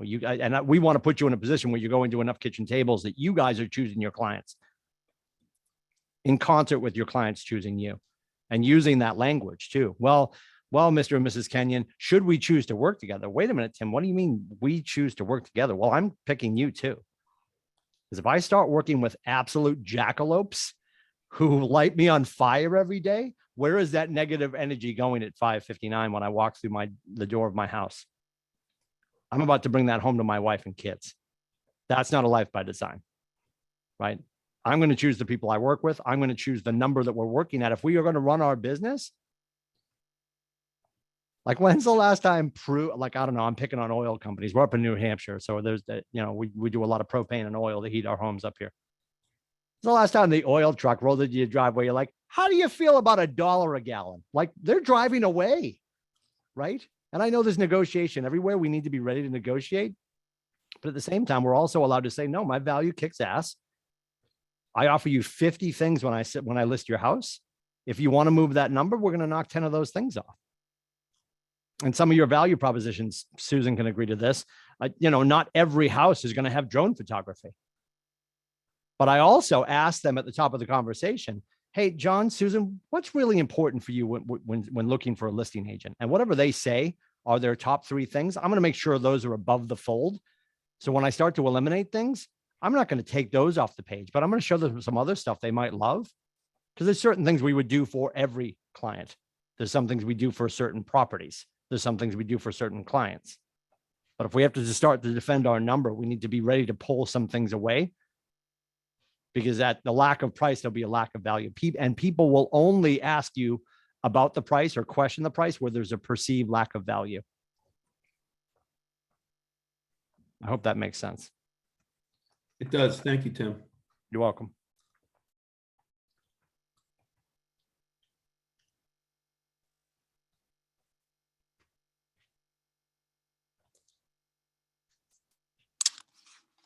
All right. How's everyone doing? I'm not sure if everyone's back yet, but we might as well jump in and get started so that I really work on getting us out of here at noon, but it's hard for me because I love this stuff. We forgot to promise them there'd be cake after break. Yeah. Right. Now they're all wondering, how do you do that in this meeting? We'll mail it to your address. Don't worry. There'll be a stale cupcake there by the end of next week. It's going to be awesome. I do miss the in-person stuff. I'm not going to lie. Yeah. There was more cake. Definitely more cake, which I clearly don't need, but that's all right. We can still have it. Oh, it's about the want, not the need. Yes. Just gonna look at it longingly. Yeah. Well, we do have Halloween candy still. Oh boy. Yeah, there's a ton out in the lobby right now. Is Well, I think we thought the entire state of New Hampshire was coming, and less than that arrived. So yeah. If we get snowed in, we're just gonna eat Kit Kats and Reese's for the rest of the month. It's all good. It's all good. So how do we talk to our sphere? Don't fear your sphere. So remember, a slide ago when we had the wave, and when we need to plot people on that wave. I think about that wave all the time. I still do when I'm talking to people. How do we plot them on there? How do we open up the conversation? This is your conversation, and your script is the Ford script. And if you look at, when we're talking to people, we want to ask them about their family. And when we go through all of these, family, occupation, recreation, dreams, these are conversation starters. This is when we pick up the phone and we go to call those people in our contacts, in our sphere of influence. How do we open up the conversation? Because everything here can lead back to real estate. So when we're talking about family, again, when we're looking at the wave, these are how we open up the life events. This is how we learn about their life events so that we know where to plot them on the wave. so that we know how to be at the right place at the right time. So, do they have small children? Do they have adult children? Ask them about their family. And it's just, how is your family? How's everyone doing? It's no school November. You have kids in school. How are you handling that? They have like one full week of school. They're going to be home a lot. Are you guys working from home? How's that going to look when the kids are home from school a lot and you guys are both working from home? Occupation. What's happening with their job? Are they working from home? Are they going into the office? I mean, that's an easy conversation to have right now, right? Because that's a really big issue. And boy, couldn't that lead to a real estate conversation if people are working from home? How does that look? What does your house look like for working from home? Where are you putting everybody? How productive are you? Do you have a dedicated home office? How would your life look if you did have a dedicated home office? Some people are never going back to the office. If they're never going back to the office, do you think that their housing needs have changed or been altered? Some people have chosen to start homeschooling their kids. Do they have a schoolroom? Do they have a room for that where they can be teaching their kids and it's not in their bedroom? If they're starting to homeschool their kids, don't you think they might have a need for a change up in what their house looks like? You know, you want to lead your sphere of influence by helping them to look to the future. So asking them these questions about their family and their jobs, you're helping them look to the future. They might not even know what some options are. Let them know what your experiences are, because most of the time when you talk about occupation and you say, "Hey, Tim, how's your job going?" And he tells you, what's the most organic thing for him to say back to me? Yeah, how's my job going? How's real estate? They're going to ask. And remember, when they ask us about ours, we're always positive. We don't slam other agents. We don't slam the industry. We always are positive. Things aren't a problem, they're a challenge. Figure out the language that works well to resonate with somebody. Recreation. Fantastic time to talk about recreation. Have they always gone to the same vacation every year and going to the same spots? Are they still doing that? How are you guys able to take vacation? You have 3 kids in school and you're working remotely. I hope you're fitting in some fun time for you and your family. What are you guys doing for fun? The holidays are coming up. Are you taking any time off? You staying home for the holidays? You going away for the holidays? These are just asking questions about their life. And it will come, and everything can come back. All roads lead to real estate, right? You're not able to go to Disney every year. Have you guys thought about a second home? Something like that?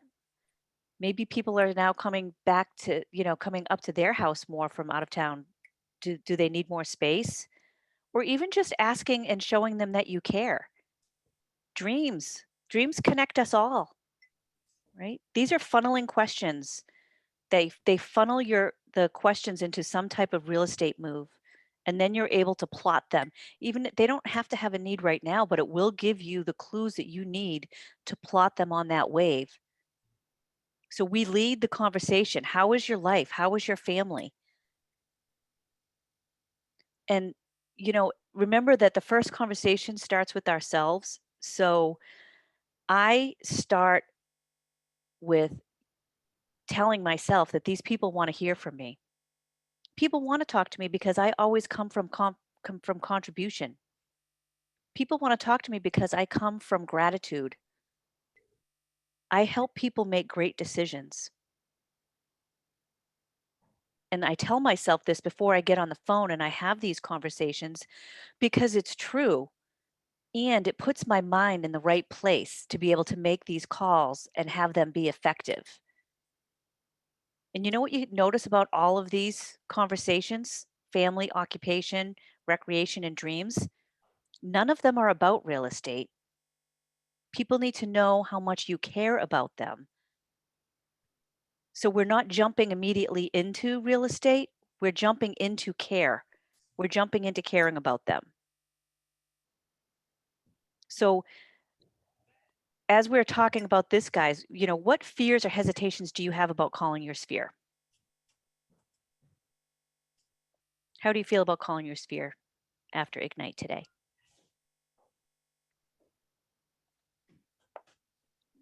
They're so excited they can't even put it into Anybody? words. This is super Oh, exciting. I feel motivated. I feel motivated by this conversation. You've given us a lot of like, you've revved me up a lot. You've given me some verbiage that I hadn't thought of, and it sort of opened my mind up. So I'm excited. Awesome, Annie. That's I great. think that we will be able to be more confident when talking to our sphere, because of what we're learning and then putting it into experience and getting knowledge. So I think that will be it will give us confidence. Awesome.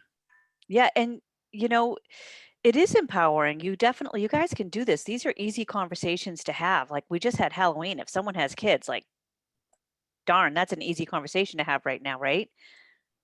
Carlos, what do you have for us? Nice to see you on Ignite. Good to see you too. Yeah. I think one issue I might run into that most other people might not, just because I'm so young getting into it, is most of my contacts are like my friends who are about my age, not really looking to buy a house at the moment. And then those people that I do know who are old enough to buy a house are much older than me. And I feel like just being so young, they might look at me like, what do you know? I'm going to go with someone that I already do know. I totally understand where you're coming from. And so that's where our conversation starts here first. So you're giving them an objection before they've even given it to you. So Yeah. for your friends, like they are going to be excited for you, Carlos. Like, you know, you just spent the whole summer working a construction job, learning about homes. So I think your friends' parents are going to be excited for you about that. So ask them about how their life has been and then share with them what you've been doing. I'm really excited about being in real estate. So excited that I spent the summer working in construction so I could learn more about homes. Because I know Yeah. that will bring value to people when they're looking to buy or sell. What are you guys doing? Carlos, yeah, I think that you shouldn't be afraid of talking to the older people, because sometimes they will realize that they will love to have somebody to give them the opportunity when they were your age, and they will give it to you. So never be afraid to get in contact with the older person, because you will be surprised with the results. I love that, Manny. Thank you for thanks, sharing Manny. that. That is awesome and Carlos, true. Manny makes a really good point too. Don't forget. I mean, and I'm guessing that you guys are both younger than me. Just going to go off the gray hair alone. So that being said, I appreciate. Well, none of my friends are even thinking about buying their first home, Tim. Well, how many of your friends, and if you guys are just clearing college or whatever the number may be, how many of your friends have parents who just had their last bird leave the nest, right? Yeah. And they're about to start to right size their property, you know, because again, yeah, they probably know somebody with a ton of gray hair like me that's been doing real estate. They probably helped Mary and Joseph and Jesus buy the manger, blah, blah. Like nobody cares, right? There's an opportunity for them to work with you, who you've been hanging out with their son or daughter for years. They trust you. They know you. They know your folks. And if you never asked, Wayne Gretzky quote here, right? You're going to miss 100% of the shots you don't take. What's the worst thing they're going to say? No. And that's why I told you guys to park your ego. You're going to hear no, celebrate the no's. It's 19 no's to a yes in this industry. And Carlos, before you gave me the predefined objection that you're not tall enough for the ride, I wanted to say, dude, I love your suit. Love it. Stay dialed up, right? Right. Dress for the lifestyle that you want, dress for the job that you want. And the fact that you're already tuned up. Absolutely love it. Until Susan said Thanks, it, I I had really no appreciate idea this. you were swinging an axe over the summer or whatever you're doing building houses. Yeah. I've never built a house. Look at my hands, not a day's work in my life, right? So in the grand scheme of things, don't overthink it, overdo it, have those conversations, find out what your friends' parents are doing next, and get your friends thinking bigger, right? And have that Yeah. conversation. I know, like I'm thinking about investing. I know you're smart like me, create that commonality. Who else do we know, Tim, that is young like us, that wants to start to build their financial opportunity through real estate investments? I want to start to have a group that goes to grab coffee, or if you're tall enough, and I can't really tell, quite honestly, tall enough to have a cocktaini, we're going to grab a drink after work or whatever the case may be, and start to talk about pooling our money, create a little LLC, and start to buy investment properties together. And if they're not thinking that big, right, they're still your friend, but you need some other people to have conversations with, to grow with. Yeah. No, I And you just don't need to started a tell little me, but I circle feel like like that, I feel like you're on the younger end of the spectrum, and I love that about you. Anybody on this call that is anywhere near Carlos's age, you have an opportunity to beat the daylights out of this industry. And I say that with love and respect. Yeah. You are in the right place. Don't take your eye off the ball. Keep asking questions. And Carlos, how many people at your market center? There's like about 4 or 5 of us. No, Then he's the part entire- of us. Oh. He's a 463. You just jumped on 463. Awesome. Yep. So as part of us, you have about 775 teammates. Yeah. Yeah. And you know the Kenyans? Yeah. So you're in a good place. They're well So just connected. ask questions. Yes, sir. Awesome. I'll get off my Biggest risk- soapbox now. Biggest risk is not taking it. That's right. I love that. I love that. What do we have for you, Jessica? My question is in regard to, calling and like the semantic of what you mean by calling. So I'm like what they call a geriatric millennial. And I think everyone my age and younger has an allergy to the telephone. So, by call, are you just using that in a casual sense, or are there other modes of communication, be it texting, be it through, having a directed conversation through social media, things like that, just to, adjust for people who like are terrified of the telephone. I'm cool with it, but I notice that, and maybe these younger guys can speak to that too. A conversation is really identified as like a two-way communication about real estate. So can you do that with Facebook Messenger and texting? Absolutely, you can. I will challenge all of you though, you have got to get good at verbal communication. So yes, if you can reach out to your sphere through social media, let them know what you're doing, create a two-way conversation, but don't let that be 100% of your conversations, because you will really struggle when you get in front of somebody. You have to be able to have the verbal communication to back that up. It could be that you start off with having like maybe Facebook messaging, and then that goes to an appointment where you meet face to face. And I do that, probably not as much as some of the younger agents do that. But it would be a kind of a back to back. So if you're going to be on, Facebook, for example, Facebook messaging, then be on purpose about you're reaching out to people about a two-way conversation that you want to get going about real estate. And then back that into, remember, our goal is an appointment within the first 2 weeks. So if you start reaching out to somebody through Messenger and they react, and then you're like, they ask you about your job and you're in real estate, and then try to get a coffee date or go grab a beer, and talk to them in person about real estate. That would be my recommendation. I Does that also help? feel like conversation just tends to flow a lot better over the phone, and it's constant. It's not like, okay, text now, it texts back 5 minutes later. It's a very constant, easy to flow, and tones and everything carry a lot differently too. So like you might miss out on a lot without the phones. That's just what I think. Yeah, Jessica, Nathan makes a great point. The way we break out, we always talk about the influence of actually having that conversation. And the way the math breaks out is 7% of our effectiveness is the words we choose. 43% of our effectiveness is the tonality in which we deliver those words. And the other 50% is our body language. So when you guys tell us in coaching conversations, yeah, Tim, I'm just better off face to face. Well, I appreciate that. And popping up on their front porch is creepy because it's 2021. Nobody does that anymore. You can, but there's a ring and they're going to be like, Lindsey's on my deck. I'm not going to talk to him. And they just hide under the bed, right? If I can call them and I appreciate the limiting belief that my generation is not great on the phone, get great on the phone. That's how you're going to win. And because here's the thing, everybody's gotten this, and I'll speak for some of the guys on here.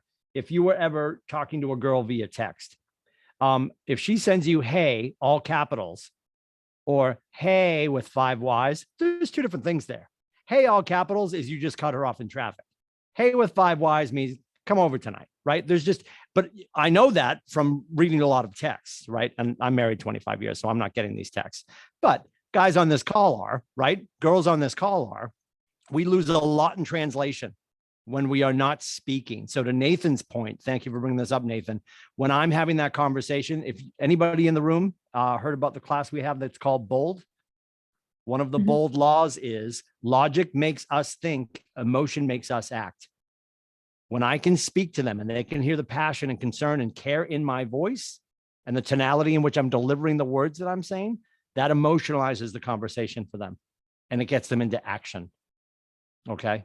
So Gary will say, yes, if you're texting or if you're direct messaging through any of the social platforms, doing that in real time is considered a contact. And when you get it to the voice, when you get it to the conversation, when you can emotionalize it, that changes everything. So I appreciate a lot of people like, oh, my people don't use the phone. You need to use the phone. I don't care if they do. Use it to your advantage too. I mean, if nobody else is using it in your phone and they're the ones coming up, they're going to be who you're going against. If nobody else is doing it, now you have that skill set that they don't. You're already ahead. Use it to your advantage. You're setting yourself apart. Excellent, Nathan. Nice work. All right. Anybody else have anything on Sphere or your hesitations on calling your Sphere? No. They do. They're just not saying it, which is fine. It'll come on. We got 30 days to get this out of you guys. Hi, it's Christina Logan. Do we have like... Oh, go ahead, Christina. Thank you. So I'm in Rhode Island. I'm with Warner Realty Group. I'm a guest and I appreciate Keller Williams inviting me as a guest. So I have a 25-year-old. I don't know how old Carlos is, but my 25-year-old is looking to buy his first house. And so I just wanted to encourage you not to credit everybody that's close to your age as not being in the market, because some are, and just fake it till you make it. You said you were self-conscious about your age. Who cares? Like, you are learning all the time. You were in the building industry for the last summer just to learn. So I just wanted to encourage you. Love that. Thank you, Christina. Thanks for joining us. I have a question. Do we have like a document where we have all the different type of scripts and things that we can use? Yeah, I'm gonna grab the script book for Ignite and I'm gonna put it in the chat. Okay, guys? Yep. Awesome. Thank you. Yep. And somebody else had their hand up. Go ahead. Yeah. Hi, I'm Kelly. I'm from Keller Williams Gateway in Salem, New Hampshire.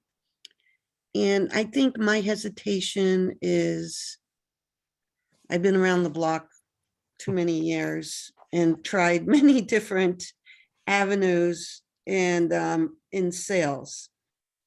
So people like, okay, what are you selling now? Like what is Kelly into now? What is she going to try to push on us now?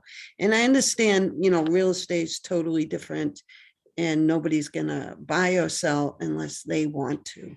So that is just my hesitation. I mean, I am going to call them. I have a lot of contacts, but I am shy. People don't think I am, but I'm very shy when it comes to that. Yes. Kelly, thank you for sharing. I appreciate that. And I appreciate your transparency on that.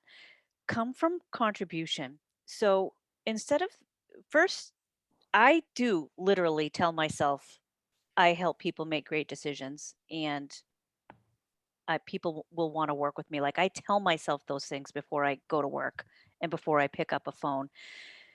And then also have some things in your back pocket. So if you know you're calling your sphere and if you have market data ready for them, and if it's your sphere and people that you really know, I know there's people in my life that I can call and I want to remind them that I'm in real estate. And if I tell them something about their direct market, like I might start by asking about the kids and it's going to start turning around that way. I can be like, do you know that the 3 homes in your neighborhood just sold for over 420,000 in the last 6 months?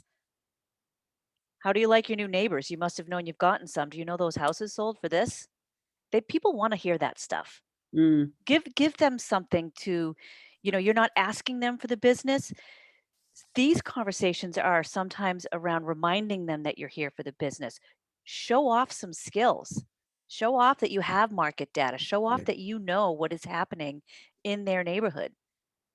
Then when you're going back to them repeatedly with offering information, offering value, that's what they're going to remember about you.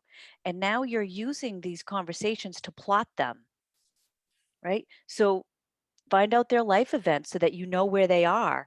And now you know what kind of information to deliver to them. We will set up people, even if they're not quite ready to buy or sell, but they're starting to mention it. Sometimes I'll ask if something will be helpful for them. Like I could say like, hey, Kelly, if you are thinking about moving in a year or so, why don't I set you up on an automatic listing cart through the multiple listing service? That way you can start getting an idea of what houses in your market are selling for. So as you're preparing, you'll see what's happening in your neighborhood. Would that be helpful for you to know what other houses are selling for? You're offering value. So find ways to do more of that. And then people will associate Kelly with value as opposed to Kelly with she wants something from me. I want my sphere to associate me with I offer value. I'm authentic. I'm professional. I'm kind.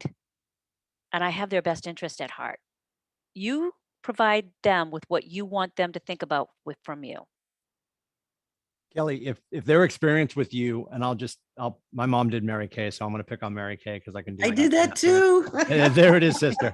Yeah. So Shirley Lindsey is still your Mary Kay Cosmetics consultant in Chelmsford, Massachusetts, if you need any. Anyway, when it comes to Tupperware, Mary Kay Cosmetics, all these other things, if that was the kind of stuff that you might have been doing, every time you called them, that was the end game. You eventually got to the point where they realized, oh, this is about Tupperware. This is about Mary Kay Cosmetics. This is about something else.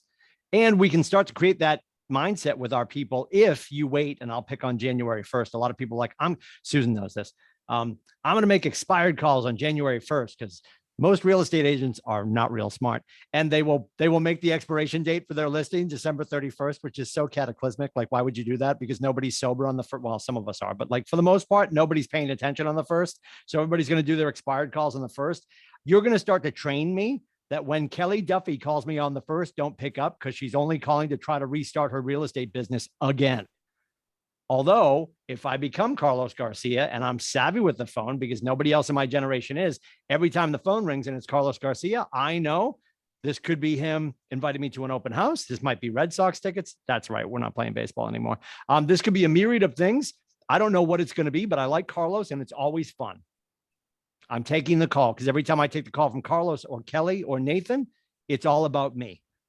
They're asking about me. And it's going to be me getting to talk to Carlos, and he's always offering me value. If it turns into, oh my God, it's Carlos, it's January 2nd, he's doing expired calls, this is terrible, and I like him, so I'll be nice and I'll take his call, because if I take this call, I don't have to deal with him for another year because he only calls me once. Or does he call all the time and offer value and make me feel heard and cared for? Right? That's the game changer, Kelly. The calls are going to be about them, and the real estate becomes the background music. Right.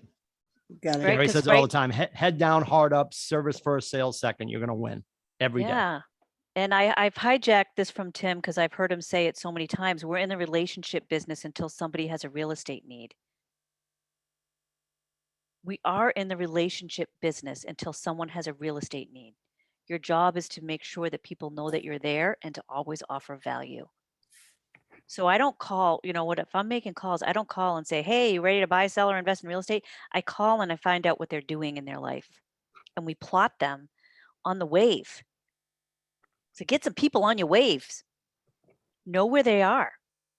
Are you Figure going out how to to offer teach them us value. how to do the plotting? Or was that this class? Because I was in and out We of the did it. class. Oh, we did it. Yeah. Hold on. Kelly, Back. Kelly, watch me. Watch me. This is me plotting. Yes. I'm going to do it again. It's an 80,000 pound phone. I'm going to do it again. This is me plotting again. You have a real phone. How about that? Yes, very Ma Bell. I have an actual phone. That's how Nathan calls me to fire me, which just hasn't been done yet. So we're in a good place. It's early though. Yeah, your plotting is you're finding out when about people's life events so that you know when they're getting ready to transact again. Oh, okay. Okay. So if somebody just bought a home, the day after they close, they're the least likely, they're the farthest away from transacting again. So we're asking them life event questions so that we know when their people move and they buy and sell, when they have life events that lead them to needing something different than what they have.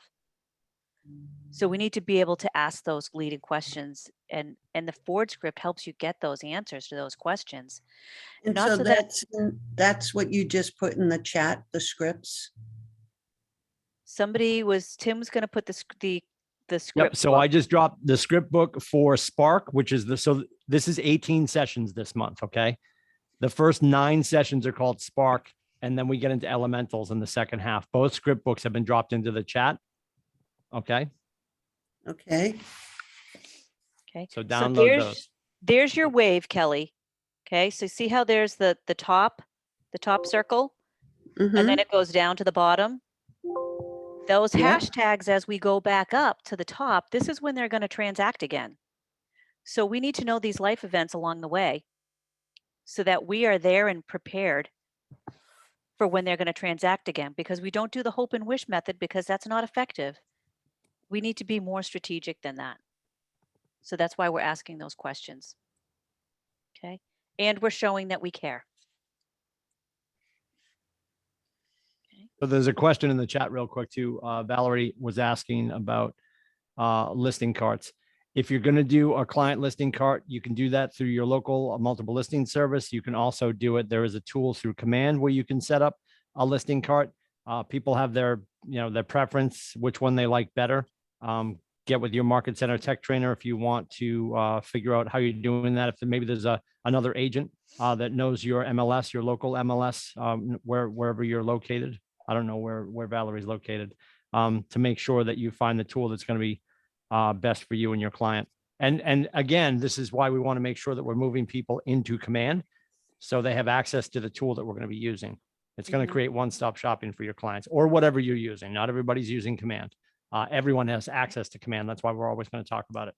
Yeah, just use something. I mean, I personally use I do let the MLS do the heavy lifting for me a lot of the times, and I set mine up through the MLS in my state. But you just have to use something. You have to be offering something to people. You have to be giving them value. It can't just be what's in it for me. It really has to be finding out what their needs are and catering towards that. But what I love about things like that are automated is that I don't have to do anything and they think that I am. They think I'm working for them and I'm really just setting it up and letting them, the program, do the heavy lifting. So when they get the information, my name is attached to that. So there's so many ways that we can reach people with value, and that's just one of them.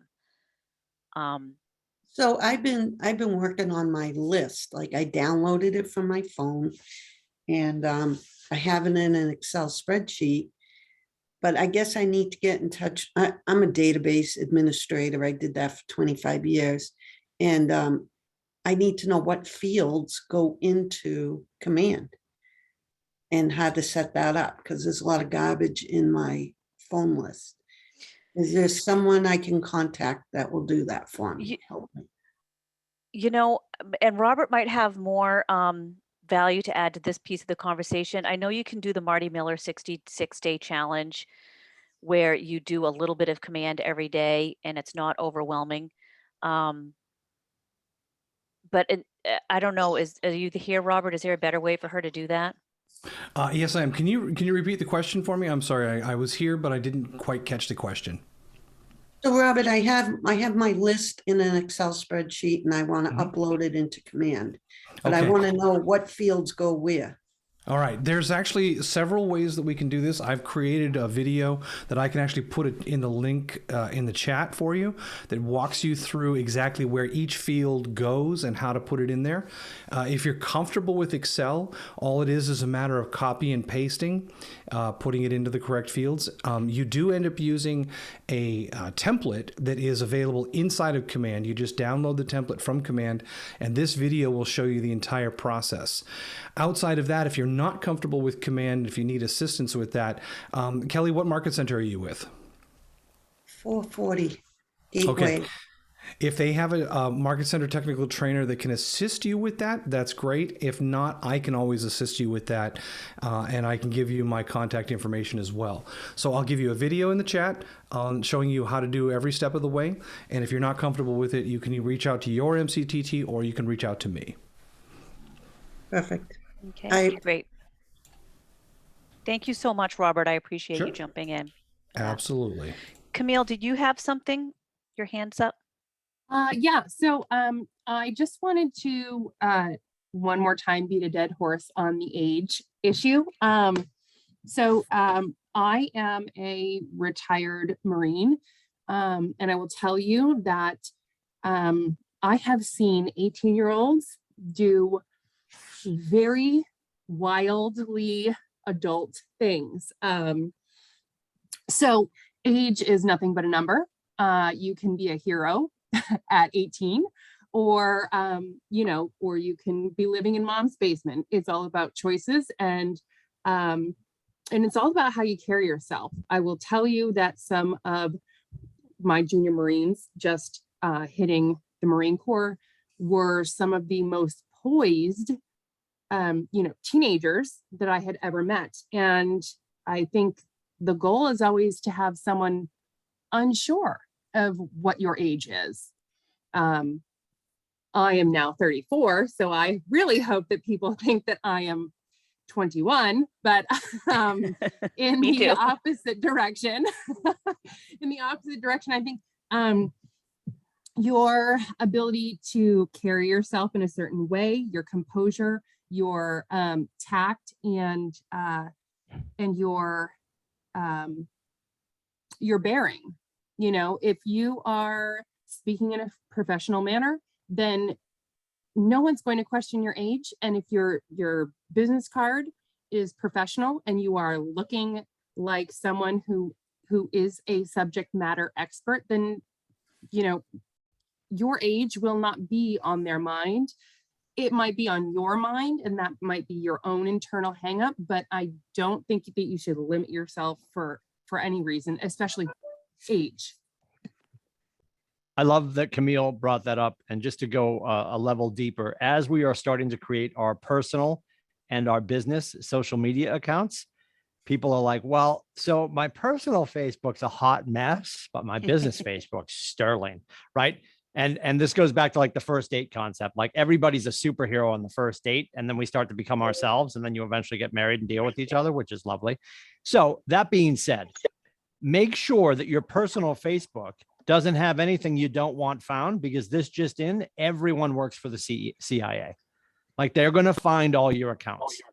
Clean it up if you need to. Yeah, they're going to find the pictures from Cabo, which the trip looked really fun.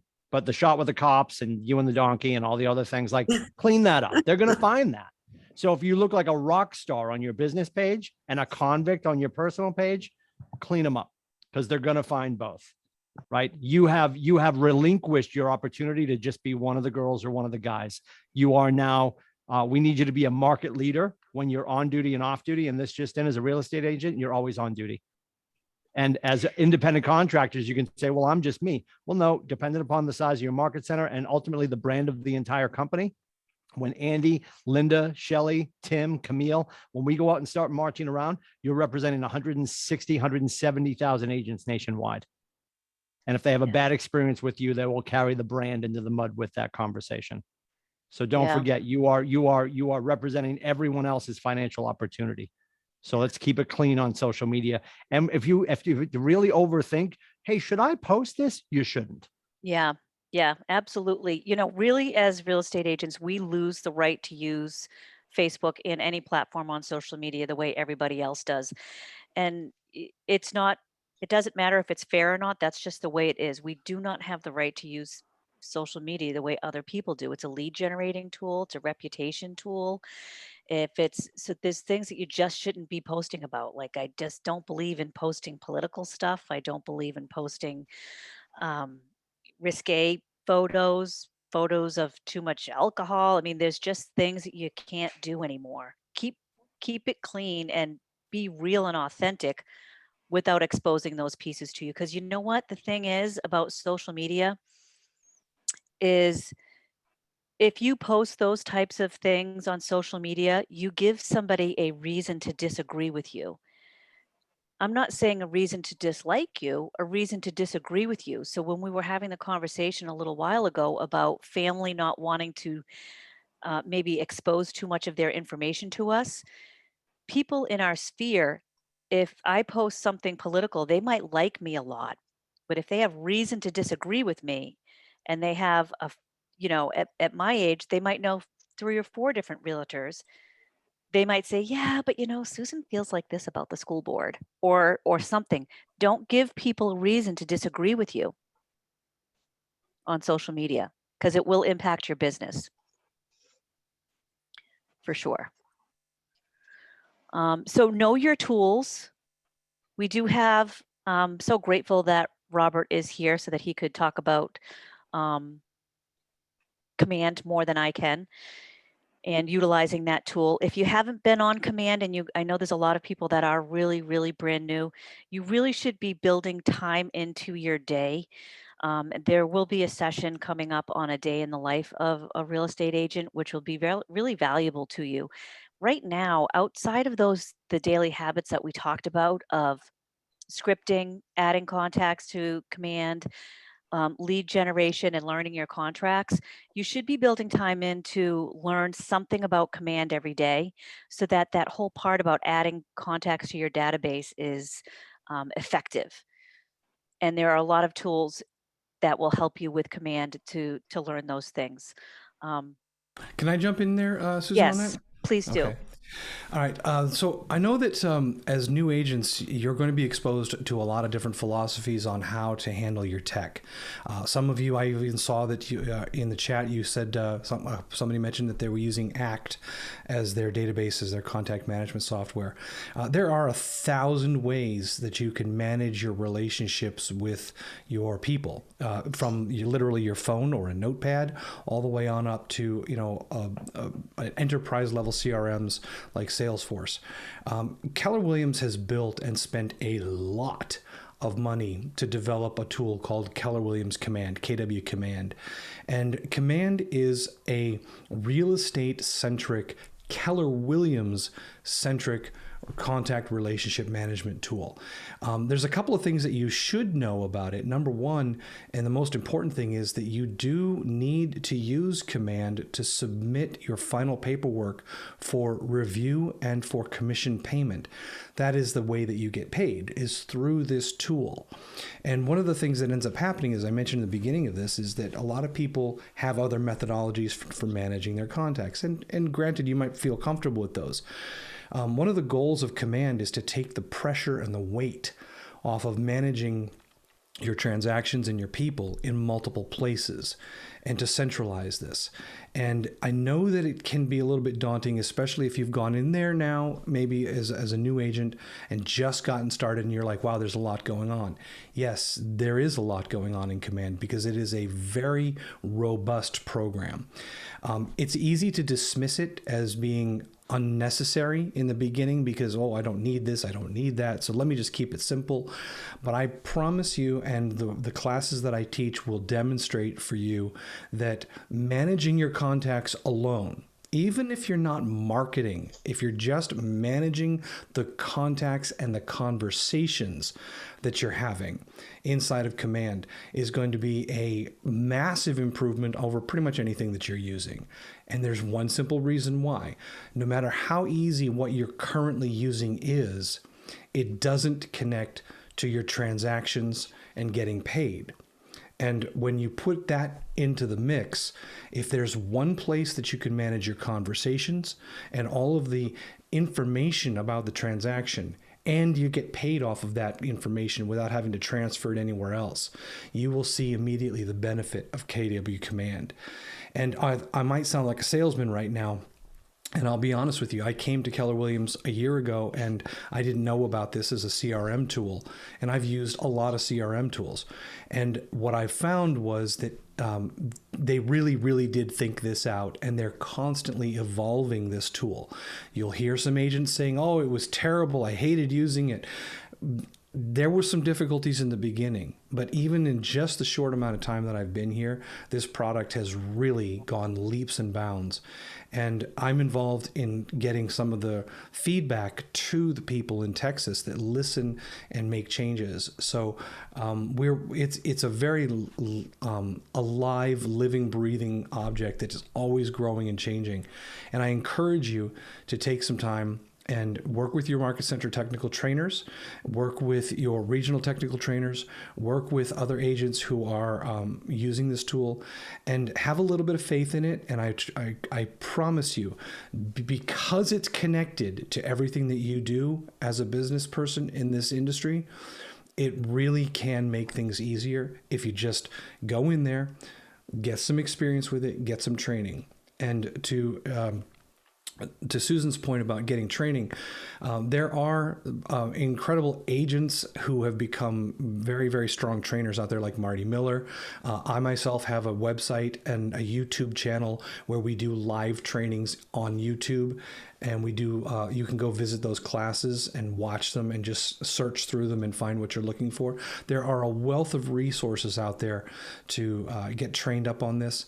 And it's not that bad in terms of difficulty, especially if you get introduced to it from the beginning and you get introduced to it in a way that shows you the power of it.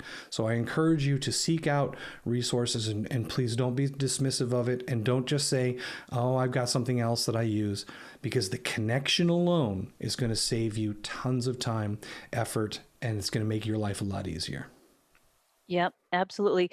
And the thing too, like, start out with your contacts. So, you know, when you open up Command, it is like your phone. There's an app for everything, all along the vertical side on the left. You know, so you want to be able to have all your contacts in one place, and there's an app for that. It's your contacts, and you want to be able to keep track of your people there. You need to have good information in there, and really it will give you the health score on your people. So you want to make sure that when you are adding contacts, get some really good information so that as you progress in your ability to utilize Command for other things like smart plans and reaching out to them for campaigns, you have all of their information. You have their full email address.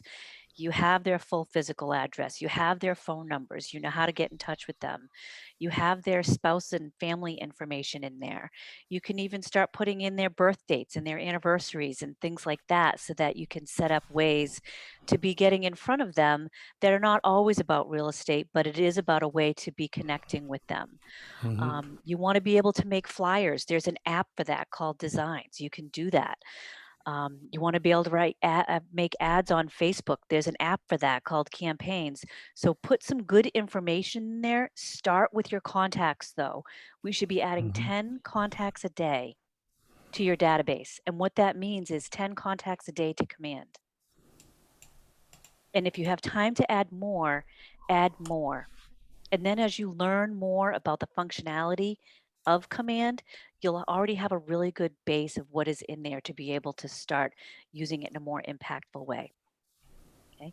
Then when you get to the running your business side, where you have listing agreements signed and buyer agency agreements signed, and then a purchase and sales agreement signed, then you can be using the opportunities, which is a transaction app. So we'll be able to utilize those things based off of all of the information that you have in there.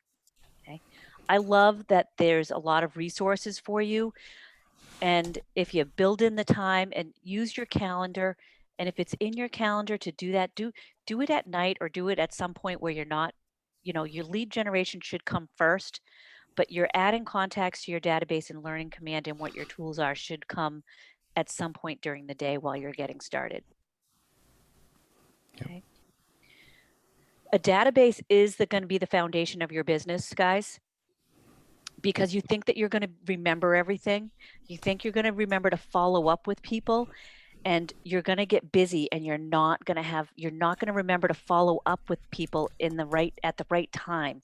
And command is going to be your tool as you're plotting people on that wave and their life events. And you can utilize command to be reminding you to get in touch with them with a higher frequency so that you can be at the right place at the right time when they're ready to transact. So command really is going to be your tool for that. I'm going to throw in the chat here.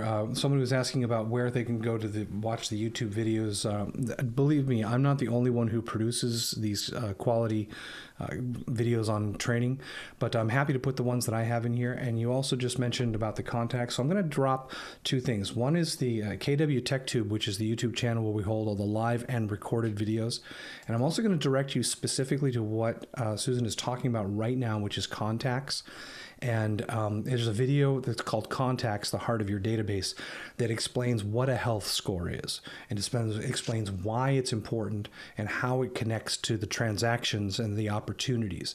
So I'll put that in there, and you guys can check those out. And of course, if you subscribe to the YouTube channel, you'll be notified. There's 2 new videos basically posted every week after the live classes or during the live classes. So you can always get updated on how to just go through the entire database and get the information from those YouTube channels. So there you go. Yeah, and you're not going to hurt it or break it. So don't be afraid to just start clicking around in there and learning about what your options are. But it will help you with who to follow up with and when and what frequency and what intensity. But you can't do those things if you don't put them in there to start with. So get your sphere, we're really all talking about sphere today.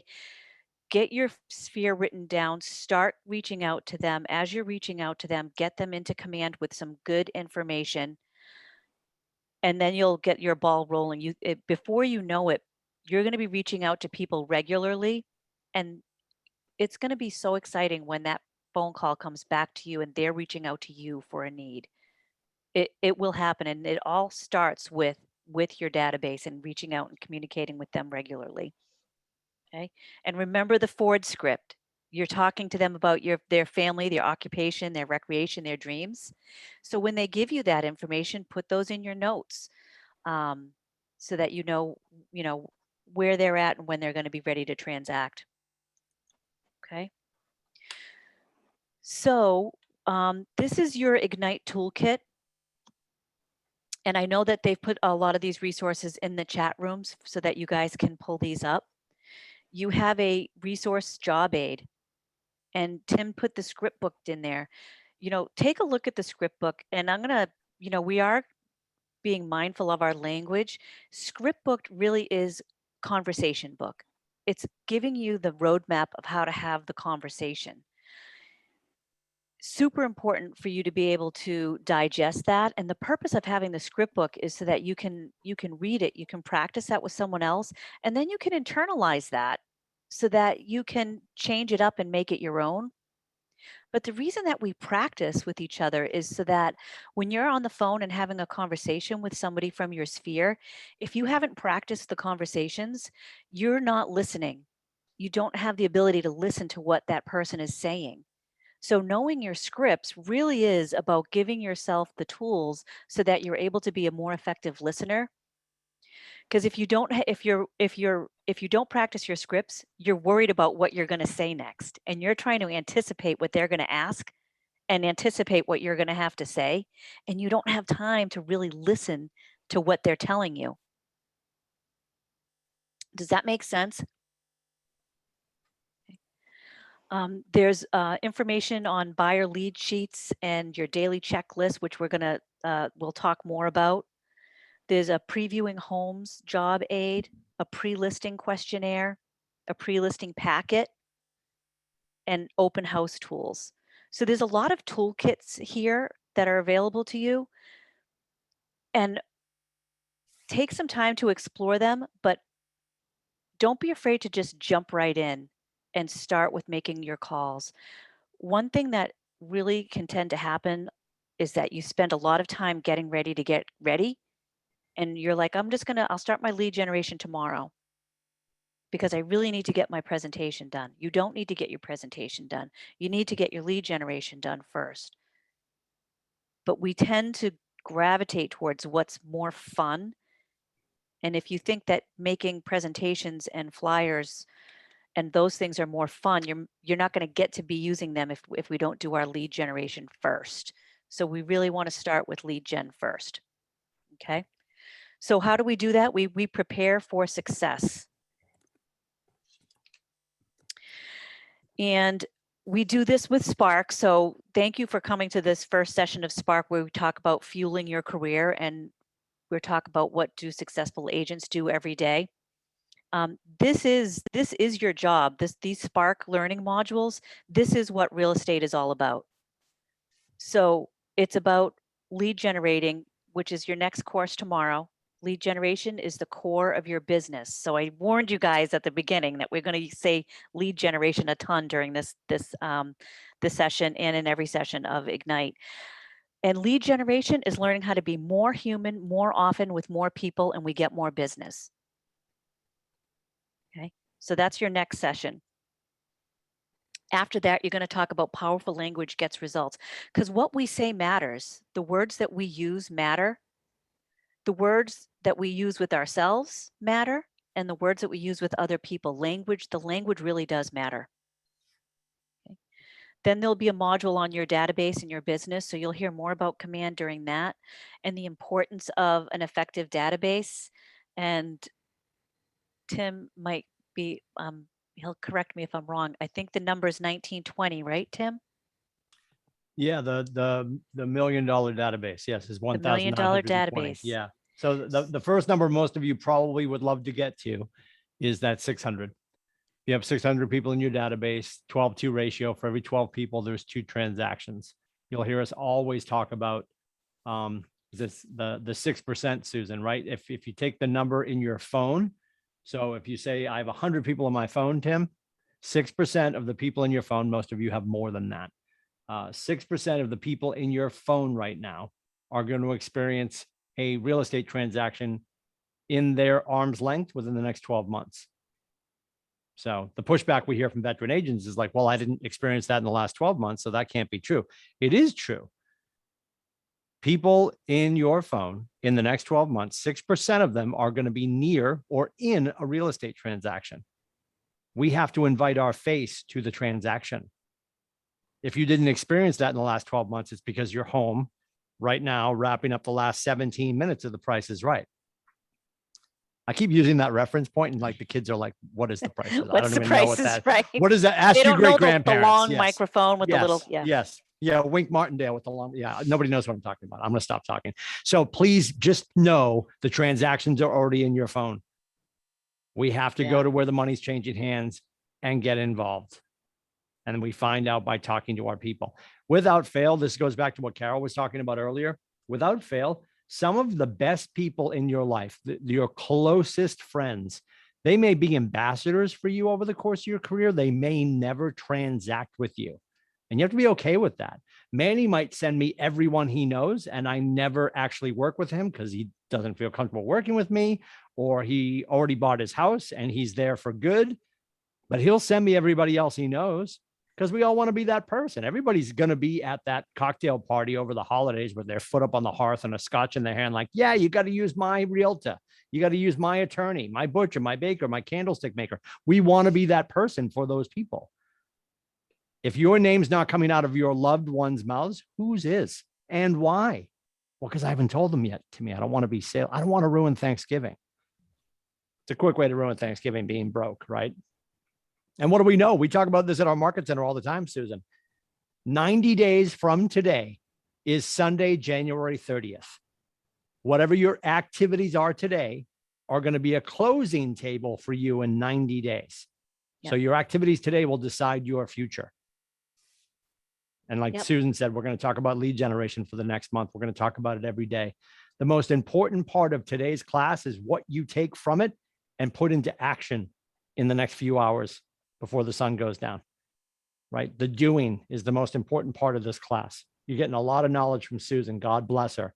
And if it goes wasted, if this turns into 3 hours of infotainment, I love you, and be better than that. Go talk to the humans. Yep. Go find your person. That's what this boils down to. You have to find one person every day and move them forward. That's it. Right. End of story. And the hardest part is being accountable to yourself. And if you find someone that can help hold you accountable, your family can help hold you accountable. You know what? We put a lot of hours into real estate. They deserve for us to be turning that into a paycheck to bring home to them. They're going to have to listen to you guys talk about real estate. They don't like it. Don't kid yourself. They don't. None of my children want to be real estate agents.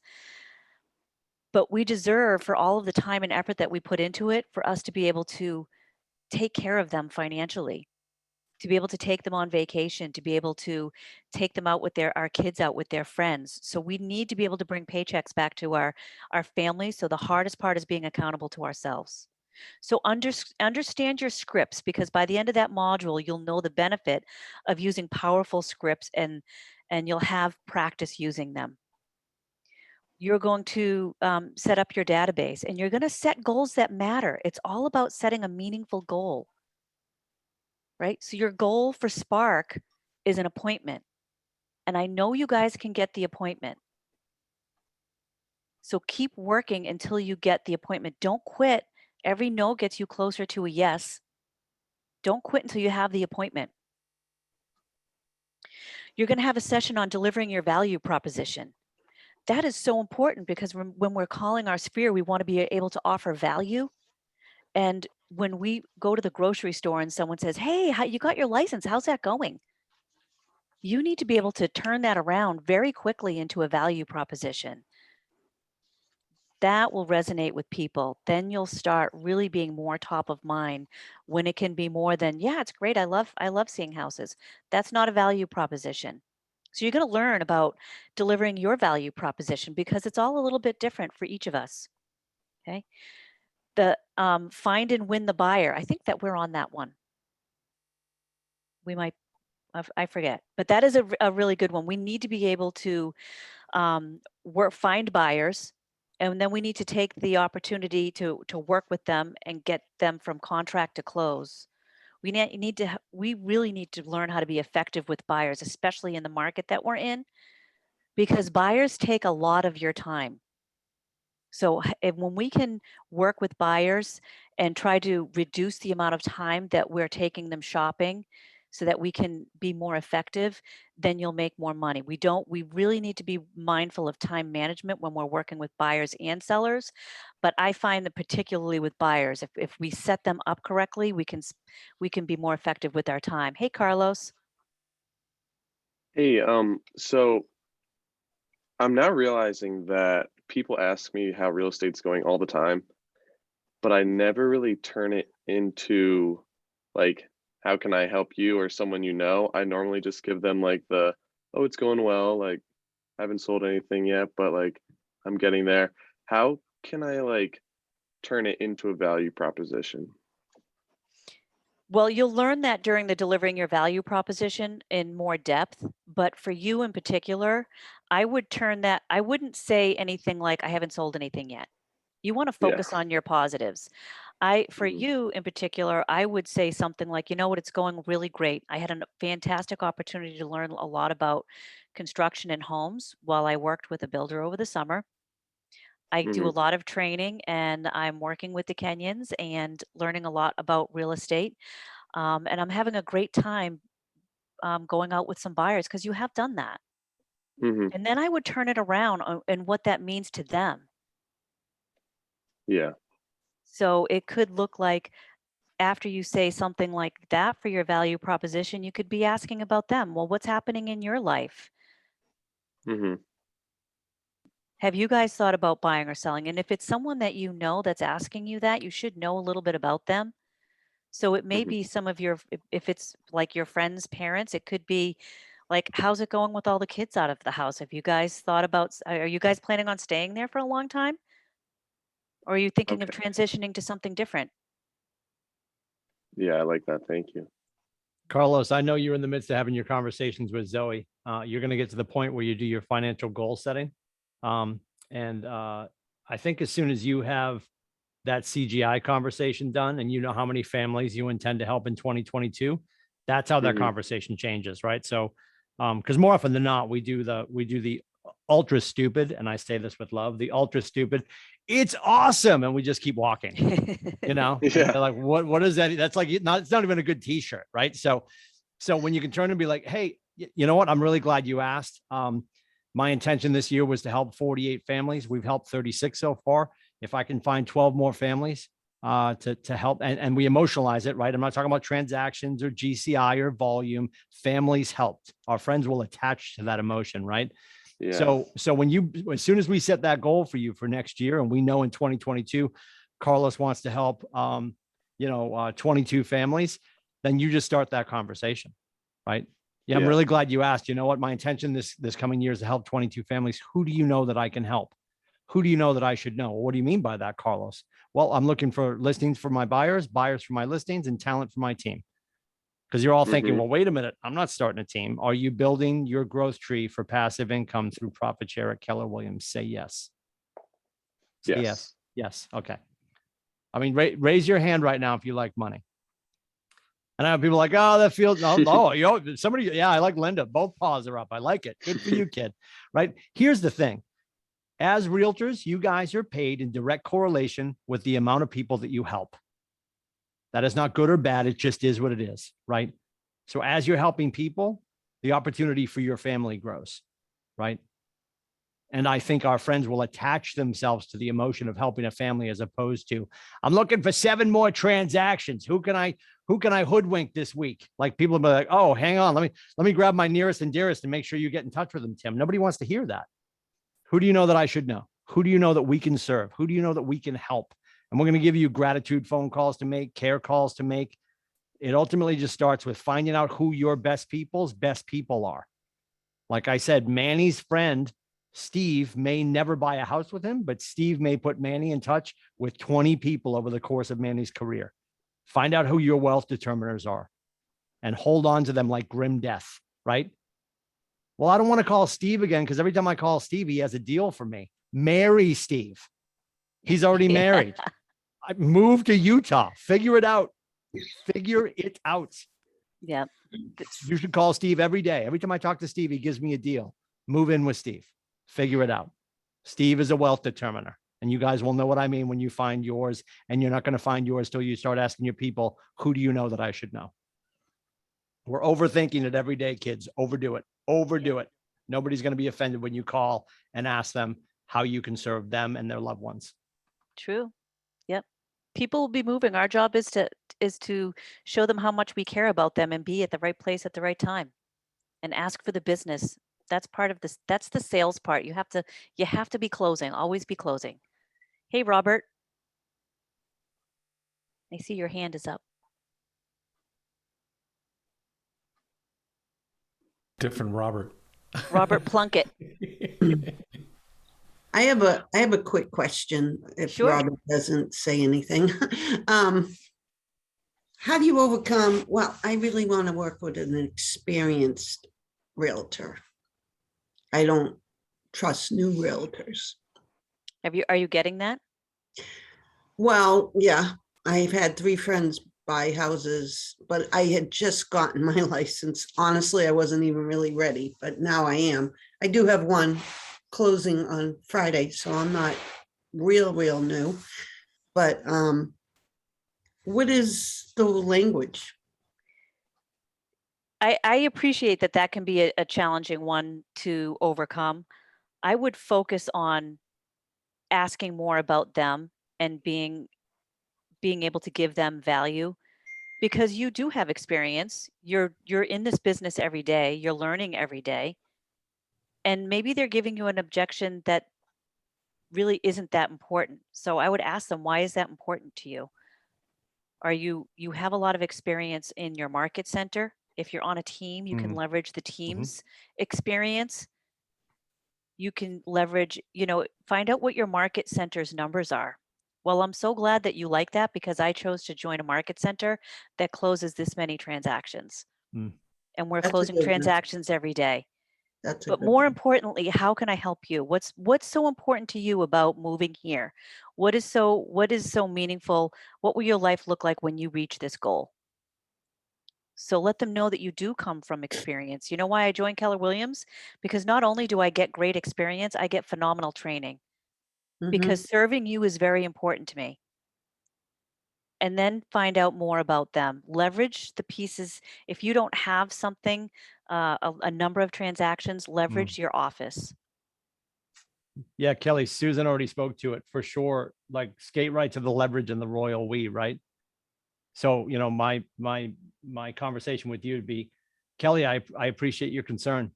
I felt that way as soon as I started. The reason I chose Keller Williams is I knew I would be in alignment with a massive amount of talent at my market center.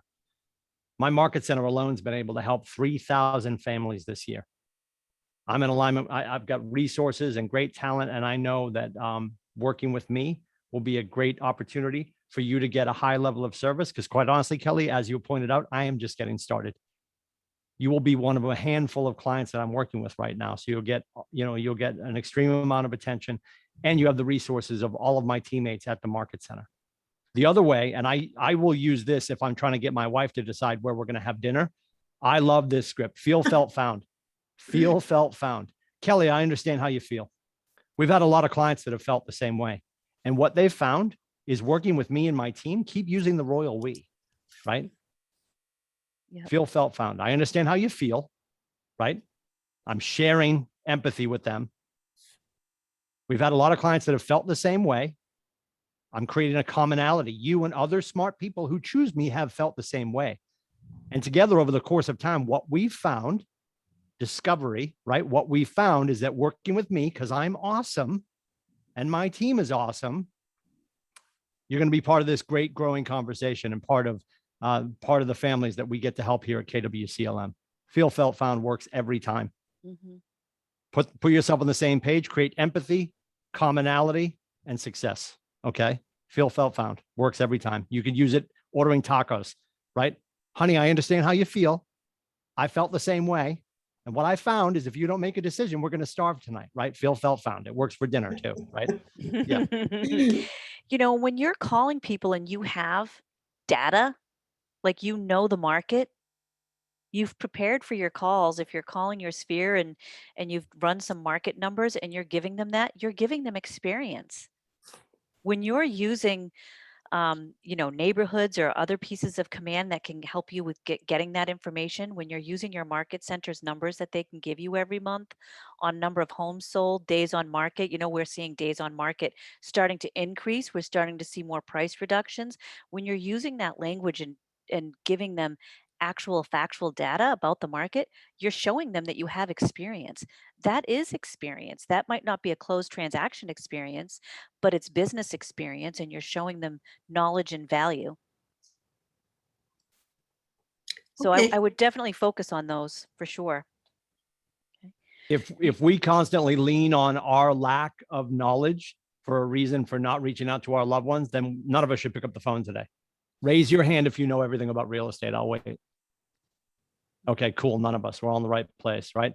So reach out to your local market center and find out if there's a mentorship program. At the very least, even if there's not a mentorship program, you can always lean back into the market center and make a phone call to your productivity coach, your team leader, and say, hey, Jim, you know what? I've got this opportunity over on, in this neighborhood of this town. Who's a rock star in our market center that I could team up with to co-list this?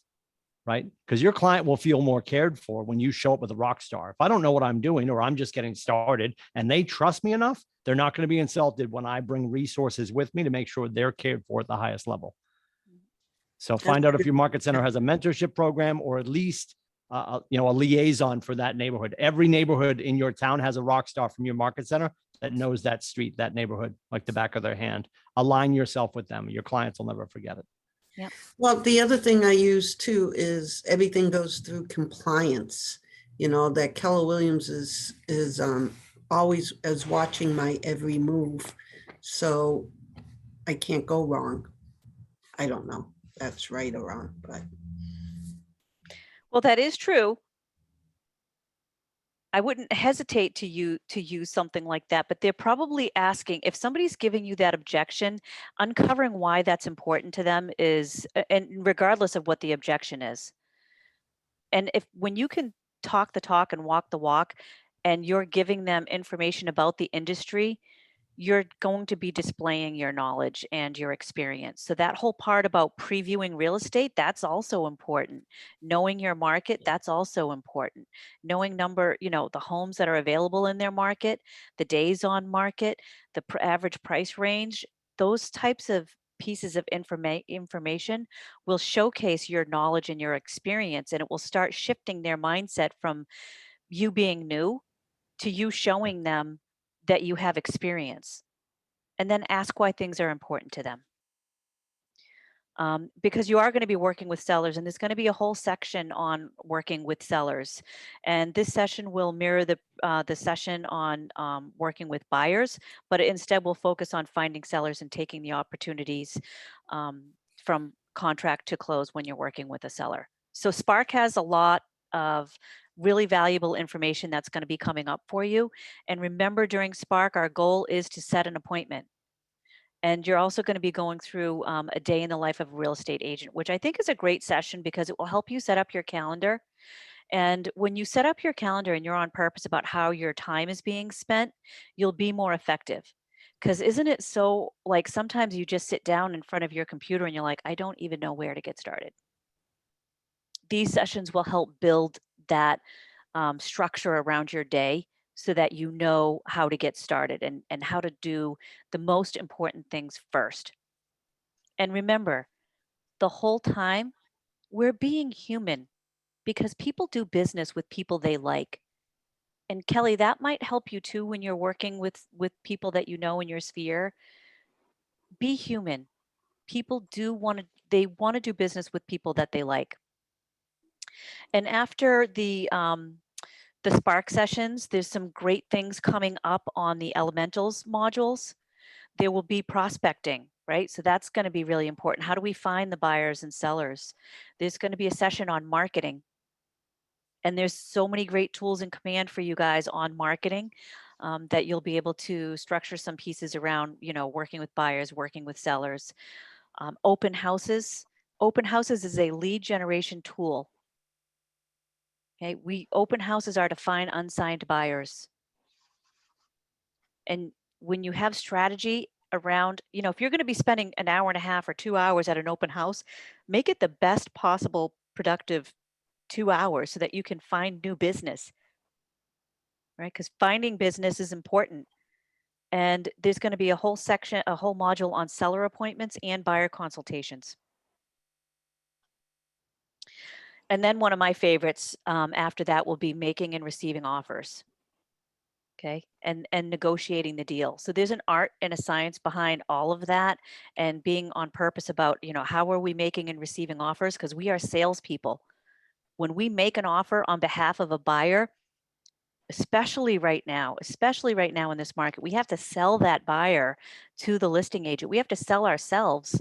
We sell ourselves to our sphere and our customers and our clients, but we have to sell ourselves to co-brokes too. So making and receiving offers is important. There's a lot of selling involved there. And we have to negotiate on behalf of our clients. And, when we can structure a win-win deal, when we're negotiating, we have the strongest likelihood of making this the best outcome for our clients. And then please don't miss the financial basics. There's just a phenomenal module on financial basics because, this is a lot of work that we're talking about here. All of this growing our business and running our business, this is a lot of hours, a lot of work, a lot of effort.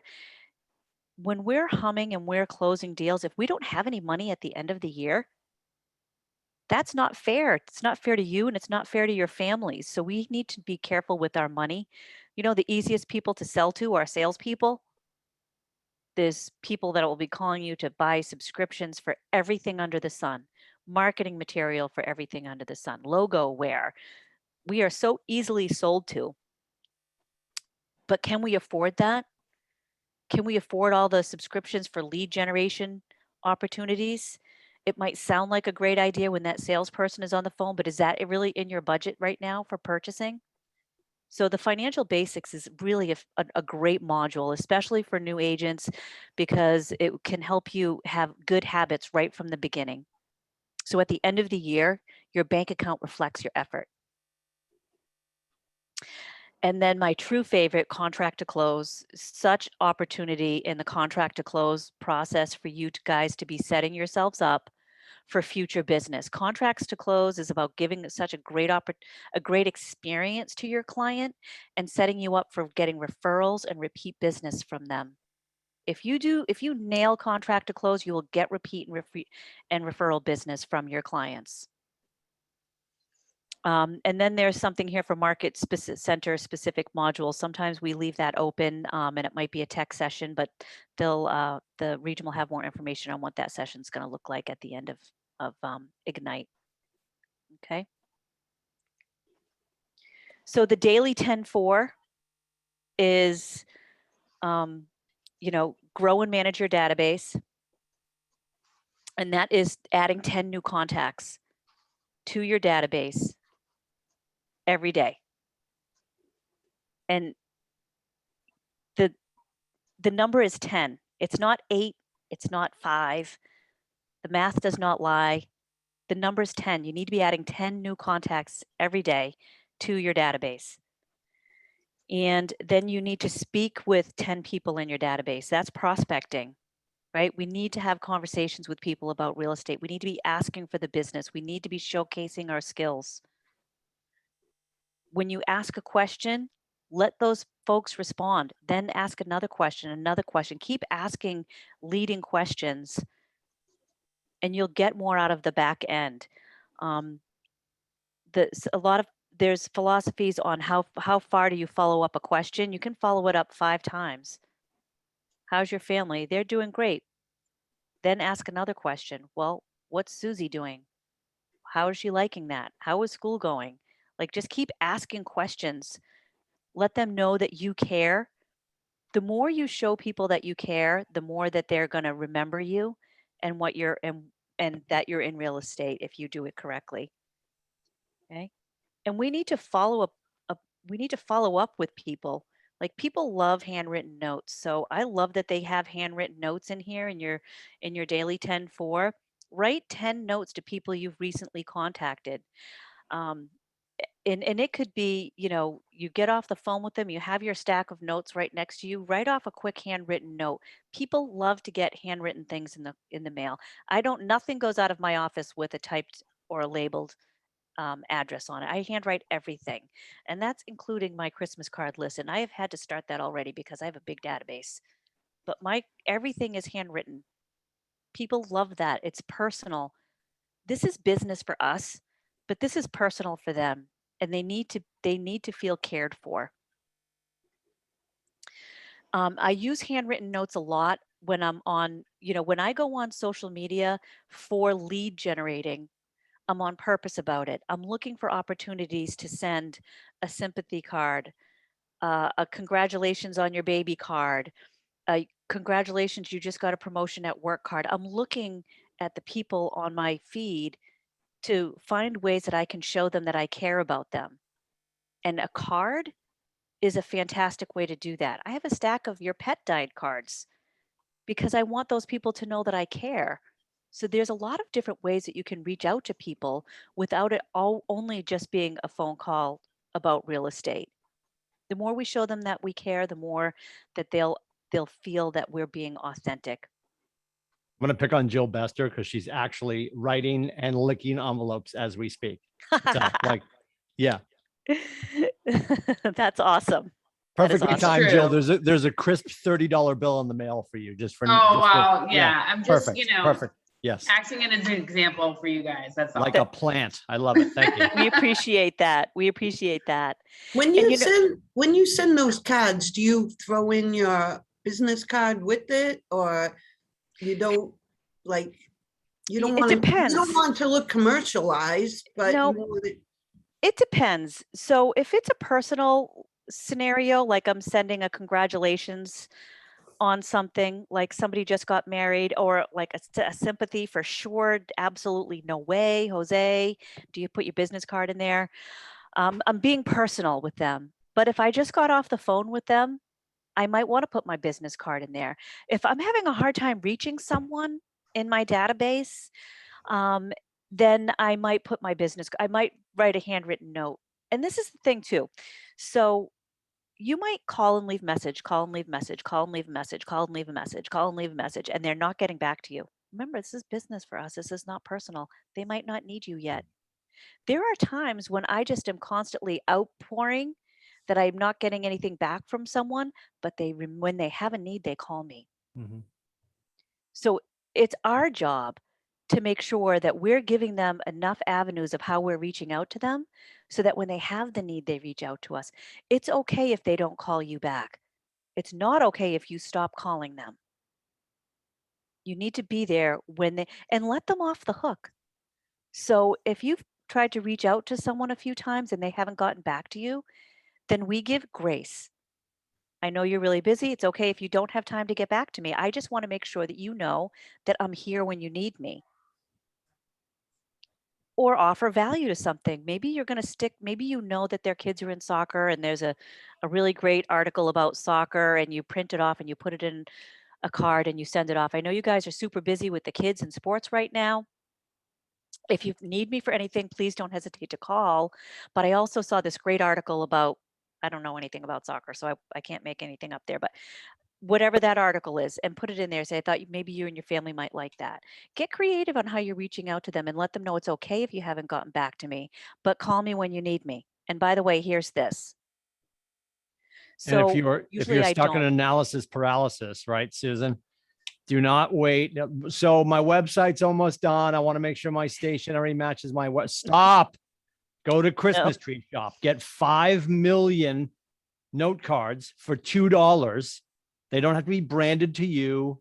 I'm wondering if Jill Bester did that. She didn't. I feel like she went to Christmas Tree Shop, right? Are they branded to you, or did you just go to Christmas Tree Shop? You can unmute and please help. Amazon has been my friend with cards, and I probably should get to the Christmas Tree Shop. So thank you for that. Either way, just because it doesn't need to be branded to you, right? Yeah, no, honestly, I have like a stack of 250 like blank colored cards. Sure, perfect. To just send out. Yep. And honestly, Kelly, the handwritten note for me when it comes to Ignite is I'm calling Susan Kenyon. I'm re-nurturing the conversation. I'm getting permission from her to stay in touch from a business standpoint. So I'm going to put her and John into my command. And then if she asked for my business card, hey, do you have a card? First of all, I'm going to send her the app she'll never lose, the card she'll never lose, which is my app. And I would also drop a business card in if it was asked for. Absent that ask, I'm just going to send her a handwritten note that says, thanks for your time on the phone today. I appreciate you downloading my app. I'll be in touch in the next few days to see what your thoughts are, blah, blah, blah. Like that, so the business card, unless we put too much weight on business cards, it's 1987. Nobody carries them anymore. Like, let's be honest. So don't be handing out your business cards like Pez unless you're being asked for them. Be intriguing enough to induce the ask. If they're not asking for your business card, we know where it's getting filed. Starts with a tra, ends with an ash, right? It's going there. It's going in the circular file. So be intriguing enough to have, and if you want to induce the ask for the business card, how do you do that? So I will run into Dr. Kenyon in downtown Dover. I'm like, hey, Susan, how's it going? My God, it's been so long. Hey, you know what? Just got a new phone. I feel like I lost everything. Do you have your business card? And then she will probably, just like the Ford conversation, how's the family? How's work? But me asking, she'll probably ask me, yeah, do you have yours? I actually don't. Even if I have a business card on me as a Keller Williams agent, I want to infect their phone with my app. Then I can send the handwritten letter later on. That feels disingenuous. I don't care. I did it and I'm still here, right? They got the app on the Absolutely. phone. And then I'm going to drop a note card saying, thank you for your time today. Sorry, I didn't have a business card at the time. I had some on my desk at home. I dropped a couple in, one in for you, one in for John. Talk to you soon about the app, or talk to you soon. Infer the next phone call. Yep. Right. Absolutely. That's it. That's it. Don't overthink Just it. do it. Just don't overthink it. Just do Yep. it. Send the card. And preview 10 homes a week. You need to learn how to use lock boxes. You need to learn how to look at homes. You need to learn never to open the key over like the deck that has the little slats in it so the key falls down. That has happened.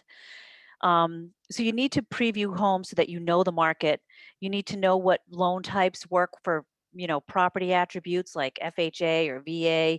Become an expert in looking at homes from a buyer or seller client. And the number's 10. So what happens if you do less than 10? Then your business will just grow more slowly. Your business will grow to the extent that you work. Okay. And I'm going to buzz through these next slides because I am running behind.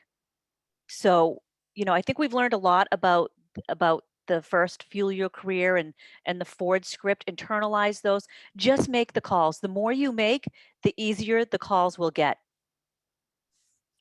And I will end with, does anybody have any questions?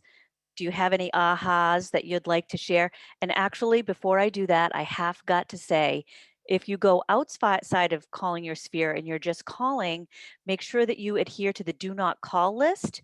It is a huge fine. If you call someone and they say, I'm on the do not call list, your script is, I'm so sorry, let me take you off my list. Okay. Your market center will have information for you on how to make sure that you're not calling on the do not call list, but it is important. We need to respect people's privacy if they've asked not to be called. Yeah, the TCPA, the Telephone Consumer Protection Act, per violation is $42,000 per violation. And I assure you, your operating principal, your team leader, they're not showing up with their checkbook. That's on you. Nope. And you'll hear people like, oh, but in a class action suit, it'll be less than 42 grand.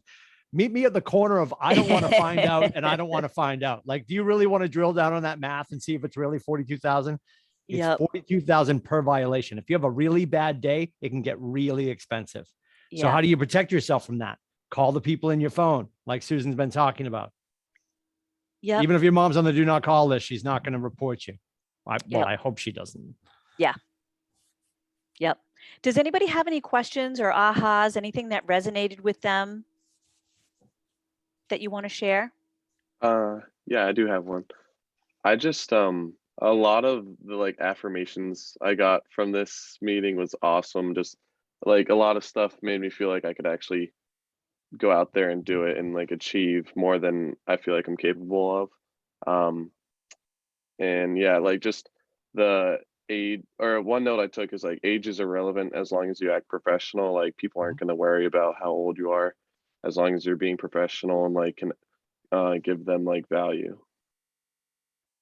That's awesome, Yeah, Carlos. this I'm was an so awesome happy to meeting. hear you say that. Yeah.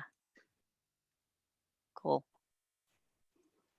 Anybody else? Put it in context. The average doctor at Children's Hospital in Boston is 13. Like the last time I was there, I'm like, you're a doctor? Like, I know I'm 1,000 years old, but like, yeah, like you have to understand, like you're showing up, you're professional, and you're backed by an army of talent, right? Absolutely. Absolutely.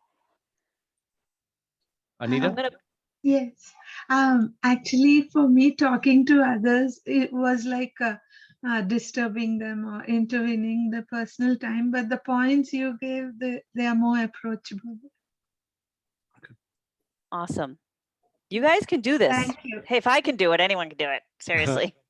Thanks. I put my contact info in the chat. If anybody needs anything, please feel free to reach out to me. I'm happy to help. I'll drop And- mine in there too. One more aha. Somebody has to have one more aha.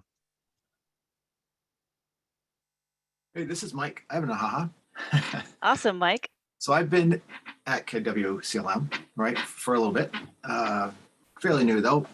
and I really haven't been mentally ready to say, okay, I want to jump in, right? But I've taken lots of training from you guys. You guys have a ton of good information, almost like drinking from a fire hose, like they say. I think I found the right spot now with this Ignites. As you guys put all this together, this should be like the building block of all the trainings that we need to take. This like step one, take Ignites, and then go boop, boop, boop, up the chain. Because I really feel like I found the right place to be right now because I'm ready to go jump into this. Perfect. Awesome. Awesome. And your goal is to get an appointment. You can do it. I know you can. It's going to be so powerful too when you get that. It's going to be great. I can't wait to hear when we come back. When I forget which week. Then we're back on, you and I and Robert are back on the 19th, and then we're doing the 30th. Okay. So I want someone to be able to come back and tell me on the 19th that they have appointments. Absolutely. Thank you guys. You are very welcome. You're very welcome. Well, I didn't do too bad. I did try to end on time. It's 20 past 12. I'll stay on if anyone has any questions or anything, but thank you guys so much. I am grateful that you took the time out of your day to participate and to take advantage of Ignite. Thank you Good job. so much. You're welcome. Thank you, Thank Susan. you, Susan. Yeah, Thank you. Have a good day. you too.